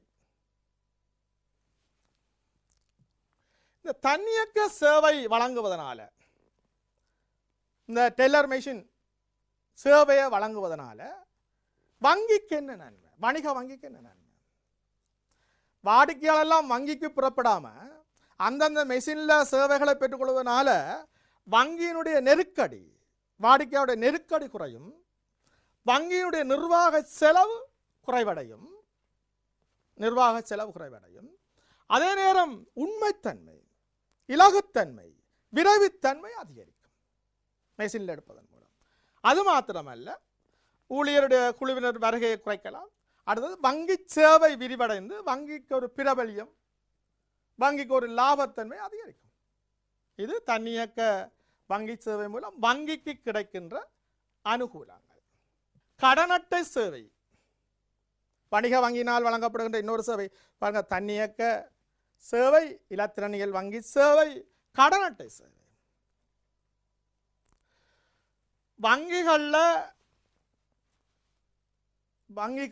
வங்கிகளில் கணக்குடையவர்களும் எடுக்கலாம், கணக்கில்லாதவர்களும் கடன் அட்டை சேவை எடுக்கலாம். சில வங்கிகள் வழங்குகின்றன. என்ன? அதாவது குறிப்பிட்ட அளவு பெறுமதிக்கு குறிப்பிட்ட சில நிறுவனங்களில் பொருட்கள் சேவைகளை பெற்றுக்கொள்வதற்காக இந்த வணிக வங்கியினால வழங்கப்படுகின்ற ஒரு உத்தரவாத அட்டை. ஆகவே இது வணிக வங்கிகளும் வழங்கும், வங்கி அல்லாத நிறுவனங்களும் இதை வழங்கலாம். உதாரணமாக இந்த வழங்கப்படுற கடன் அட்டை, வணிக வங்கியினால் வழங்கப்படுற கடன் அட்டை, விசா அட்டை, மாஸ்டர் அட்டை, அமெரிக்கன் எக்ஸ்பிரஸ் அட்டை. அதாவது கடன் அட்டை பிரதானமாக நாங்கள் பயன்படுத்துகிற கடன் அட்டை இதுதான் வங்கிகளினால் வழங்கப்படும். அப்போ இது வணிக வங்கியினால் வழங்கப்படுற சேவைகளில் இதுவும் ஒன்றாக நாங்கள் கருதலாம். அடுத்தது வணிக வங்கிகளினால் வழங்கப்படுகின்ற மேலதிக சேவைகளில் அந்நிய செலாவணி கொடுக்கல் வாங்கல் மேற்கொள்ளுது. வெளிநாட்டு பணத்தை மாற்றீடு செய்யலாம், அல்லது வெளிநாட்டுக்கு தேவையான வெளிநாட்டு பணத்தை கொள்வனவு செய்யலாம், பதிவுள்ளோர் பதிவற்றோர் அந்நிய நாணய கணக்குகளை பேணுதல் போன்ற இந்த அந்நிய செலாவணி கொடுக்கல் வாங்கலை பேணுவதற்கான ஒரு வங்கியாகவும் இந்த வணிக வங்கியினுடைய தொழிற்பாடு காணப்படுகிறது.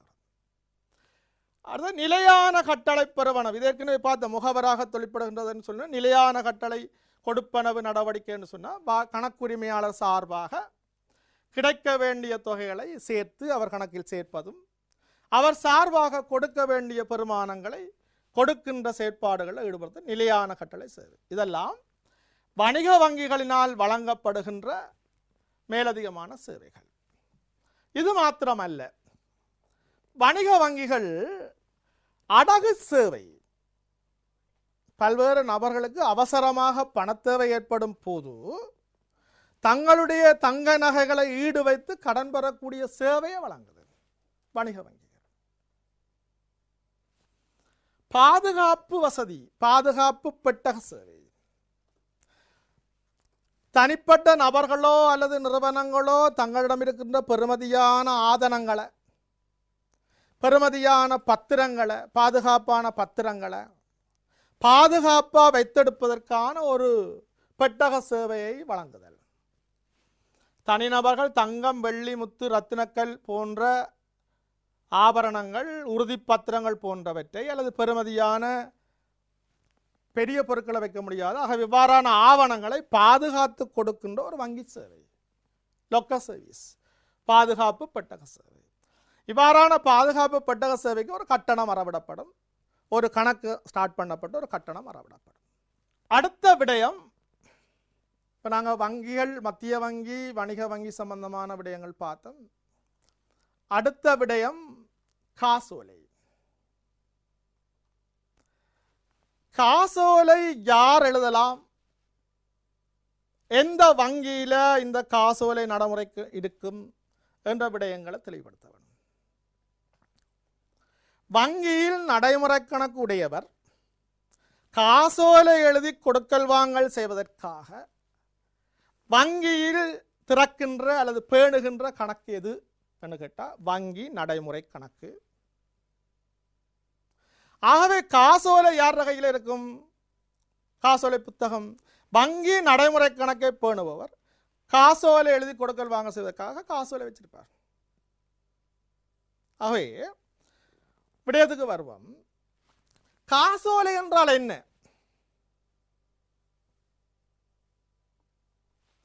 வங்கியில் நடைமுறை கணக்கு வைத்திருக்கின்ற வாடிக்கையாளர் குறித்த தொகையை குறித்த நபருக்கு அல்லது அவரின் கட்டளைக்கு கொடுக்கும்படி எழுத்து மூலமாக அறிவிக்கின்ற ஒரு பத்திரம், கட்டளை பத்திரம். அவர் வங்கிக்கு இடுகின்ற ஒரு ஆர்டர். யாரோட பண்றார்? வாடிக்கையாளரோட பண்றார். என்ன சொல்றார்? குறித்த தொகையை குறித்த நபருக்கு அல்லது அவருடைய கட்டளைக்கு கொடுக்கவும் என கட்டளை இடுகின்ற ஒரு எழுத்து மூலமான பத்திரம் காசோலை. இதோட தொடர்புடைய நபர்கள், ஒன்று வங்கியில நடைமுறை கணக்கு திறந்த நபர், அவர்தான் வரைவோன், கணக்குடைமையாளன். யாருக்கு ஓட பண்ண போறார்? எந்த நிறுவனத்தில் வங்கி கணக்கு திறந்தார்? அந்த வங்கி. வரைவுணி யாருக்கு நீங்க எழுத போறீங்க? வரைவுணி கணக்கினை பேணும் வணிக வங்கி. மூன்றாம் நபர் இந்த காசோலைக்குரிய பணத்தை பெற உரிமையுடையவர், பேயி, பெறுவோர். காசோலையில் பெயர் குறிப்பிட்டவர் அல்லது அவர் கட்டளையிடும் போது சாட்டுதல் செய்யும் போது அந்த காசோலைக்குரிய பணத்தை பெற உரிமையுடையவர் மூன்றாம் நபர். ஆகவே காசோலையுடைய தொடர்புடைய நபர்கள், ஒன்று காசோலை வரைவோர், வங்கியில் நடைமுறை கணக்கை வைத்திருப்பவர், வரைவுணி கணக்கை பேணுகின்ற வங்கி, பெறுவோர் அந்த காசோலைக்குரிய பணத்தை பெற உரிமையுடையவர் அல்லது காசோலையில் பெயர் இருப்பவர். அடுத்ததாக நாங்கள் காசோலை ஒன்றில் காணப்படக்கூடிய விடயங்கள் என்ன? காசோலை என்றால் என்னென்று பார்த்தோம். காசோலையுடைய தொடர்புடைய நபர்கள். இதில் பாருங்க, காசோலையுடைய தொடர்புடைய நபர்ன்றது இதில் சைன் பண்ணவர் காசோலைக்குரியவர், அதாவது நடைமுறை கணக்கை வைத்திருப்பவர், வங்கி வரைவுணி அது கணக்குடையவர், யாருக்கு எழுதினமோ அந்த நிறுவனம் காசோலைக்குரிய நபர், பெறுநர். அந்த விடயம் உங்களுக்கு தெரியும். இனி பொதுவாக உங்கள்கிட்ட கேட்கலாம், காசோலை ஒன்றில் நீர் அவதானிக்கக்கூடிய விடயங்கள் என்ன, அதை எழுதும் போது நீர் கவனத்துக் கொள்ள வேண்டிய விடயங்கள் என்ன என்று சில கேள்விகளை கேட்கலாம். காசோலை ஒன்றில் என்ன இருக்கும் என்று நாங்கள் பார்த்தா, முதலாவது திகதி, திகதி. இரண்டாவது வங்கியின் பெயரும் கிளை இலக்கமும். எந்த வங்கியில் எங்களுக்கு நடைமுறை கணக்கு இருக்கோ அந்த வங்கியின் பெயரும் அதனுடைய கிளை இலக்கமும். மூன்றாவது இதில் பாருங்க, பெயர் எழுதலாம் அல்லது கேஷ் ரொக்கமண்டும் எழுதலாம், அல்லது வருபவரிடம் என்ற ஒரு வார்த்தை இருக்கு, அல்லது வருபவரிடம் இந்த வார்த்தை இருக்கு. அதை நாங்கள் மூன்றாவது சொல்றோம். இது அடுத்தது காசோலையுடைய பெருமானம் எழுத்திலும் இலக்கத்திலும் எழுத வேணும். பெருமானத்தில் எழுத்தில் எழுதுறோம், இது இலக்கத்தில் எழுதுறோம். அடுத்தது செலுத்தவும் என்ற ஒரு சொல் இருக்கு. கொண்டு வருவதற்கு செலுத்தவும், பே செலுத்தவும். அப்போ தமிழ் எழுதுறதுல இறுதியில் வரும் செலுத்தவும். அடுத்து இதில் உள்ளவர் தான் கணக்குடையவர், கணக்குக்கு பொறுப்புடையவர், சைன் பண்றவர், வாடிக்கையாளர், நடைமுறை கணக்குடையவர். இதை விட பிரதானமாக இங்கே ஒரு காசோலையின் அடிப்பகுதியில் 3 தொகுதி இலக்கங்கள் இருக்கும். இந்த 3 தொகுதி இலக்கம், இந்த பகுதி தான் கணனி கணினி முறைப்படுத்தப்பட்ட பகுதி, காந்தமை நிரல் பகுதி. இந்த பகுதியை மட்டும்தான் கணினி வாசிக்கும். அது என்ன தகவல் எடுக்கும்? கணினி வாசிச்சு என்ன தகவல் எடுக்கும்? ஒன்று, முதலாவது இருக்கிற இந்த இலக்கத்தின் முதல் தொகுதி காசோலைக்கான தொடர் இலக்கம். தொடர் இலக்கம் இப்போ இதான இதில் 27, அடுத்த காசோலை 28 தொடர் இலக்கம். இரண்டாவது தொகுதி இலக்கம் ரெண்டா பிரிச்சிருக்கு. ஒன்று இந்த வங்கிக்குரிய இலக்கம், பிஎஃப்சிக்குரிய இலக்கம். பிறகு கிளை இலக்கம், இந்த கிளையினுடைய இலக்கம். இரண்டாவது தொகுதி வங்கியின் இலக்கமும் கிளை இலக்கம். மூன்றாவது இந்த தொகுதி தான் எங்கட நடைமுறை கணக்குடைய கணக்கு இலக்கம். அப்போ 3 தொகுதி இலக்கங்கள். ஒன்று காசோலை தொடர் இலக்கம், இரண்டாவது தொகுதி வங்கி இலக்கமும் வங்கி கிளை இலக்கமும், மூன்றாவது எங்கட வங்கி நடைமுறை கணக்கு கணக்கிலக்கம். இந்த விடயங்களை கொண்டிருக்கும். இது மாத்திரமல்ல, இதனுடைய அடி இதழ் இருக்கும். அடி இதழ் எவ்வாறு இருக்கும்? இதில் எழுத போகிற பிரதானமான விடயங்களை ஞாபகம் ஊட்டுகின்ற பகுதி. ஆகவே அவர் காசோலையில் இருக்கின்ற விடயங்களை அவதானிச்சிட்டோம். பெயர், வருபவரிடம் என்ற ஒரு அவதானம் வேணும் உங்களுக்கு. செலுத்தவும், அப்போ பாருங்க, குறித்த தொகையை குறித்த நபருக்கு செலுத்தவும் கையொப்பம் இடுகின்ற ஒரு கட்டளை பத்திரம். அடுத்த விடயம், இந்த காசோலை எழுதும்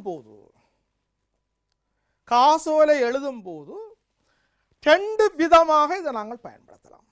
ஒன்று காவியின் காசோலை, அடுத்தது கட்டளை காசோலை. இப்போ இதில் கவனிப்போம், காவியின் காசோலைக்கும் கட்டளை காசோலைக்கும் என்ன வித்தியாசம் பார்ப்போம்.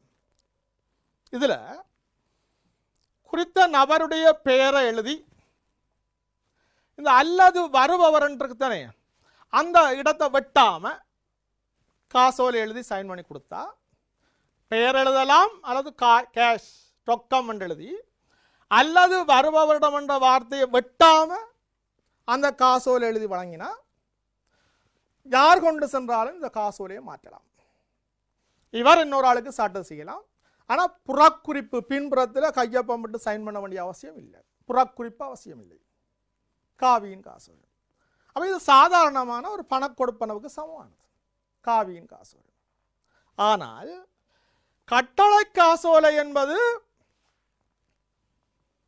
பெயர் எழுதி அல்லது வருபவரை வெட்டிட்டு கொடுக்க போகிறோம். ஆகவே வெட்டிட்டால் அல்லது வருபவர்னா அதாவது அவர்தான் மாற்றலாம். ஆனால் அவர் இன்னொரு ஆளுக்கு சாட்டு செய்ய வேணுமா இருந்தால் நிச்சயமாக காசோலையின் பின்புறத்தில் அதை பெயர் எழுதி கையொப்பம் மட்டும் சாட்டு செய்யணும்.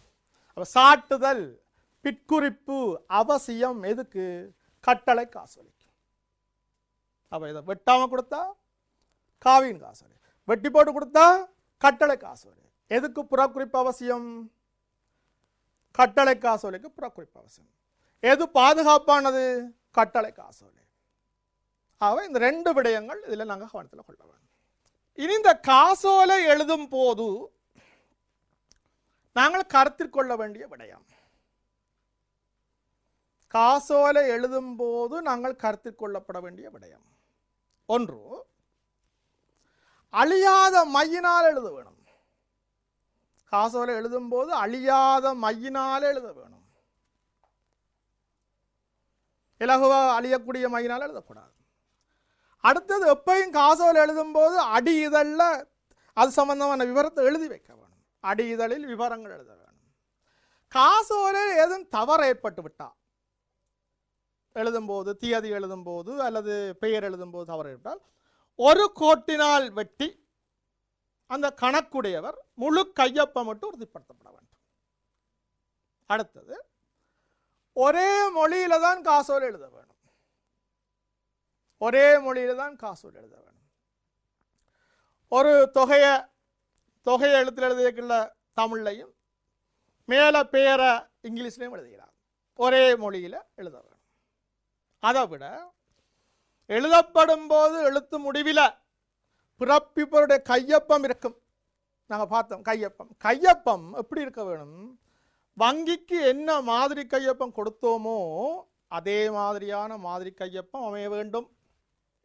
அடுத்தது, காசோலை எழுதும் போது திகதிய வடிவா கவனிச்சு கொடுக்க வேணும், காலம் பார்த்து கொடுக்க வேணும். அடுத்தது எக்காரணம் கொண்டும் எந்த விதமான விவரங்களும் எழுதாத வெற்று காசோலையில் கையொப்பம் போடக்கூடாது, அது மோசடிக்கு வழிவகுக்கும். ஆகவே காசோலை ஒன்று எழுதும் போது நாங்கள் கவனத்துக் கொள்ளப்பட வேண்டிய விடயங்கள். அடுத்தது காசோலையின் குறுக்கு கோடு. இந்த காசோலையை பாதுகாப்பாக கொடுப்பனவு செய்ய வேணும், குறித்த நபரே அதுக்கான பெறுவனவு செய்ய வேணும் என்பதை உறுதிப்படுத்துறதுக்காக நேரடியாக வங்கி கருமவிடத்தில் பணமாக்க முடியாதவாறு ஒரு பாதுகாப்பை கொடுக்குறோம். அதான் காசோலையின் குறுக்கு கோடு. காசோலையில் 2 சமாந்தரமான கோடுகளை போட்டு அல்லது அதனிடையே சில வார்த்தைகள் எழுதி உறுதிப்படுத்துறதுதான் காசோலை குறுக்கு கோடுதல். அதாவது முகப்பில் குறுக்காக 2 சமாந்தரமான கோடுகளை வரைதல், வங்கியொன்றின் பெயரை எழுதுதல் அல்லது காசோலையின் கோடிடல். இதில் முக்கியம் என்ன, ஏன் குறுக்கு கோடு போட வேணும்? இந்த குறுக்கு கோட்டை யார் போடலாம்? காசோலையின் குறுக்கு கோட்டை யார் போடலாம் கேட்டால், ஒன்று வங்கியே பிரிண்ட் பண்ணி கொடுக்கலாம் பாதுகாப்புக்காக, அல்லது வாடிக்கையாளன் பாதுகாப்பாக கொடுப்பனவு வங்கி போடாட்டி வாடிக்கையாளன் அதாவது கணக்குடையவர் பாதுகாப்பு கருதி குறுக்கு கோடு போட்டு கொடுக்கலாம். வங்கியும் போட இல்லை, வாடிக்கையாளனும் போட இல்லை, ஆனால் கைமாற்றம் செய்ய இன்னொரு நபர் கைமாற்றும் போது அங்கே குறுக்கு கோடை இல்லை, பாதுகாப்பு செய்யணும்னா குறுக்கு கோடு போடலாம். ஆகவே ஒன்று வங்கி போடலாம் அல்லது வாடிக்கையாளன் போடலாம், 2 பேரும் போடாத போது கைமாற்றம் செய்கின்ற ஒருவர் போடலாம். காசோலைய கோடு போடக்கூடிய உரிமை 3 பேருக்கு இருக்கு. ஆனால் போடப்பட்ட குறுக்கு கோடை ரத்து செய்கின்ற உரிமை ஒரே ஒரு ஆளுக்கு தான். குறுக்கு கோடு யாரும் போடலாம், ஆனால் கோட்டை ரத்து செய்கின்ற உரிமை அந்த வாடிக்கையாளன் கணக்குரிமையாளனுக்கு மட்டுமே இருக்கு என்பதை மனதில் கொள்ள வேண்டும். இனி குறுக்கு கோடலின் முக்கியத்துவம். ஒன்று, காசோலைக்கு மேலதிகமாக பாதுகாப்பு, கரும பீடத்திலிருந்து பணமாக்குறது தவிர்க்கப்படுது. அடுத்தது, குறிப்பிட்ட பெறுமதியை குறிப்பிட்ட நபரே பெறுகின்ற ஒரு தன்மை உறுதிப்படுத்தப்படுகிறது. சரி, இந்த காசோலையை குறுக்கு கோடுகின்ற தன்மை 2 வகையில் பார்க்குறோம் நாங்கள். ஒன்று, பொதுமுறை குறுக்கு கோடு. பொதுமுறை குறுக்கு கோடுன்றது 2 கோடு போடுதல் போட்டுட்டு கொடுக்கலாம், அல்லது அதை போட்டுட்டு சில வார்த்தைகள் எழுதியும் உறுதிப்படுத்தலாம். பாருங்க, 2 கோடு போட்டு கொடுக்கலாம், அல்லது கைமாற்றத்தகாத வார்த்தை எழுதி கொடுக்கலாம், பெறுவோர் கணக்கு மட்டுமென்று எழுதியும் கொடுக்கலாம் கோடு போட்டு, அல்லது 5000 ரூபா வரை ஒரு தொகையை லிமிட் பண்ணி போட்டும் கொடுக்கலாம். ஆகவே இவ்வாறு கோடு போட்டு இப்படியான வார்த்தை ஏதாவது எழுதி போட்டு கொடுத்தால் அது பொதுமுறை குறுக்கு கோடு. இந்த கோடு ஏதாவது ஒரு வங்கி பெயர் போடப்படையில்லை, அதனால பொதுமுறை குறுக்கு கோடு. இதனிடையே குறித்த ஒரு வங்கியினுடைய பெயர் போடப்படுமா இருந்தால் அது சிறப்பு முறை குறுக்கு கோடு. அதனிடையே சில வங்கியினுடைய பெயர் போடப்படுமா இருந்தால் அது சிறப்பு முறை குறுக்கு கோடு. 2 கோடு போடலாம். இந்த கோட்டினிடையே போட்டிருந்தால் 2 கோடு மட்டும் போட்டிருந்தா என்ன கருத்து? கரும பீடத்தில் பணமாக்க முடியாது, ஆனால் இன்னொரு ஆளுக்கு சாட்டுதல் செய்யவோ அல்லது வங்கி கணக்கில் வைப்பு செய்யவோ முடியும். ஆனால் இந்த கைமாற்றத்தகாத என்ற ஒரு வார்த்தை போடுவார்கள். கைமாற்றத்தகாத என்ற வார்த்தை போட்டால் கருத்து கைமாற்றலாம், ஆனால் எச்சரிக்கையாக கைமாற்ற வேண்டும். பெறுவோர் அதனுடைய முழு உரிமையையும் அனுபவிக்காத வகையில், அதாவது வழங்குவோருக்கு பெறுவோருக்கும் இடையில் அந்த பரிமாற்றம் நடைபெறுகின்ற போது பாதுகாப்பான முறையில் இருக்க வேண்டும் என்பதை உறுதிப்படுத்துகின்ற பெறுவோர் ஒரு எச்சரிக்கையாக அதை பார்க்க வேண்டும் என்பதற்காகத்தான் கைமாற்றத்தகாதது என்ற வார்த்தை போடப்படுகிறது. அடுத்தது, பெறுவோன் கணக்கு மட்டும் என்பது குறித்த நபர் மட்டும்தான் பெற முடியும். இன்னொரு ஆளுக்கு சாட்டில் செய்ய முடியாது. அவ உச்ச பாதுகாப்பு. கோட்டினுள் பெறுவோன் கணக்குன்னு போட்டால் அவர்தான் அவருடைய கணக்கில் வைப்பு செய்தான் மாற்றலாமே தவிர இன்னொருவருக்கு சாட்டல் செய்யவோ கருமவிடத்தில் பணமாக்கவோ முடியாது. இதனிடையே வங்கி ஒன்றின் பெயர் போடப்படுமா இருந்தால் அது உச்ச பாதுகாப்பு, அது சிறப்பு முறைக்கு கூட. வங்கி ஒன்றின் பெயர் போடப்படுமா இருந்தால் அந்த நபர் தான் மாற்றலாம், அந்த குறித்த வங்கியில் கணக்கு இல்லை வைப்பு செய்தான் பணமாக மாற்றலாம். இதுதான் உச்ச பாதுகாப்பு. அவர் குறித்த நபரே அவருடைய வங்கியிலேயே பணத்தை வைப்பிலிட வேணும், அவரே பெற்றதுக்கான உறுதி ஏற்படுத்தப்பட வேண்டும் என கருதினால் நாங்கள் கொடுக்கலாம். பெறுவோன் கணக்கென்று போட்டு அவருடைய வங்கியினுடைய பெயரையும் அந்த அவருடைய வங்கியினுடைய விலாசத்தையும் போட்டு கொடுத்தால் இது உச்ச பாதுகாப்பை கொண்ட ஒரு காசோலையாக அமையும். காசோலையின் புறக்குறிப்பிடுதல். காசோலையை இன்னொருவருக்கு கைமாற்றுகின்ற போது காசோலையின் பின்புறத்தில் கையொப்பமிட்டு உறுதிப்படுத்துகின்ற ஒரு செயற்பாடு. கைமாற்றலின் போது 3 விதத்தில் நாங்கள் கைமாற்றலாம். ஒன்று, எனக்கு கிடைத்த காசோலையை கருமவிடத்தில் பணமாக்கும் போது காசோலையின் பின்புறத்தில் எழுதி கையொப்பமிட்டு பரிமாற்றம், அப்போ ஒரு புறக்குறிப்பு. அல்லது இன்னொருவருக்கு சாட்டுதல் செய்யும் போது எங்களுடைய பெயரை எழுதி கையொப்பமிட்டு அவருடைய பெயரை எழுதி கொடுக்குறோம். இது சாட்டுதல் செய்யும் போது. இன்னொன்று, கணக்கில் வைப்பிலிடும் போது புறக்குறிப்பிடுறோம். கணக்கு இலக்கத்தை எழுதி வங்கியினுடைய பெயரை எழுதி கையொப்பமிட்டு உறுதிப்படுத்துகிறோம். அவை 3 சந்தர்ப்பத்தில் புறக்குறிப்பிடுறோம். ஆகவே புறக்குறிப்பிடு என்பது 3 சந்தர்ப்பம். 1 வைப்பிலிடும் போது, கருமபிடத்தில் பணமாக மாற்றும் போது, 3ஆம் நபருக்கு சாட்டுதல் செய்யும் போது. இந்த அடிப்படையில் நாங்கள் புறக்குறிப்பு செய்கின்றோம். காசோலை ஒன்று மறுக்கப்படக்கூடிய சந்தர்ப்பங்கள். எப்போ காசோலை ரிட்டர்ன் ஆகும், மதிப்பிழந்து திரும்பி வரும்? ஒன்று, உங்களோட கணக்கில் பணம் இல்லாட்டி, வங்கி கணக்கில் போதிய பணம் இல்லாத போது, பிறப்பிறப்பிவரே இந்த காசோலைக்குரிய கொடுப்பன நிறுத்துக்கொண்டு ஒரு அறிவித்தலை கொடுக்கின்ற போது, அல்லது பிறப்பித்தவர் முறிந்தவர் என இனங்காணப்படும் போது, அல்லது பிறப்பித்தவர் மரணித்து விட்டார் என்ற செய்தி உறுதிப்படுத்தப்படும் போது, அல்லது நீதிமன்ற கட்டளை இந்த காசோலைக்கு பணம் கொடுக்க வேணாம் என்ற கட்டளை கிடைக்கும் போது, அல்லது காசோலை எழுதும் போது சில தவறுகள் நிகழ்ந்து விட்டால் காசோலை திரும்பும், அல்லது கணக்கு மூடப்பட்டிருந்தால் காசோலை மறுக்கப்படும். இந்த விடயங்களை, காசோலை தொடர்பான விடயங்களை நாங்கள் பார்க்கின்ற போது,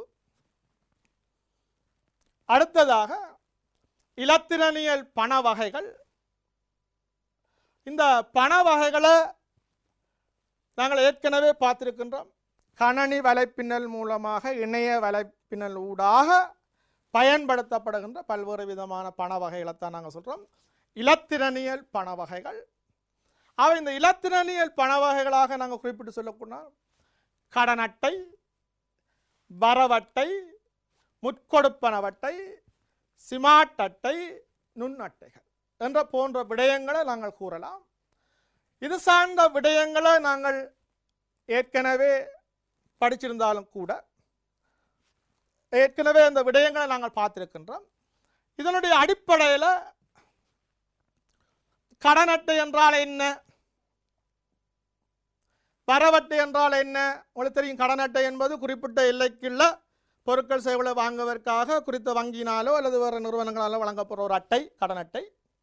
ஆனால் இருக்கின்ற பணத்தொகைக்கேற்ப வங்கியில் கணக்குடைய ஒருவர் இருக்கின்ற பணத்தொகைக்கேற்ப பொருட்கள் சேவைகளை வாங்குவதற்காக அந்த வங்கியினால் வழங்கப்படுற அட்டை வரவட்டை என்ற விவரங்களை அறிந்து, இது சார்பாக உங்களுக்கு நிறைய விடயங்கள் தெரியும், இதுக்கு முன்னரும் பார்த்திருக்கின்றோம். அவை இந்த கடன் அட்டை சார்ந்த நன்மைகள் என்ன, தீமைகள் என்ன என்பதை விளங்கி கொண்டு போகலாம். ஆக இந்த நேரம் இதோட முடிவடைவதனால் இந்த பாடாலகை முடித்துக்கொண்டு மீண்டும் ஒரு பாடாலகையில் சந்திக்கும் வரை விடைபெற்றுக் கொள்கின்றேன். நன்றி, வணக்கம்.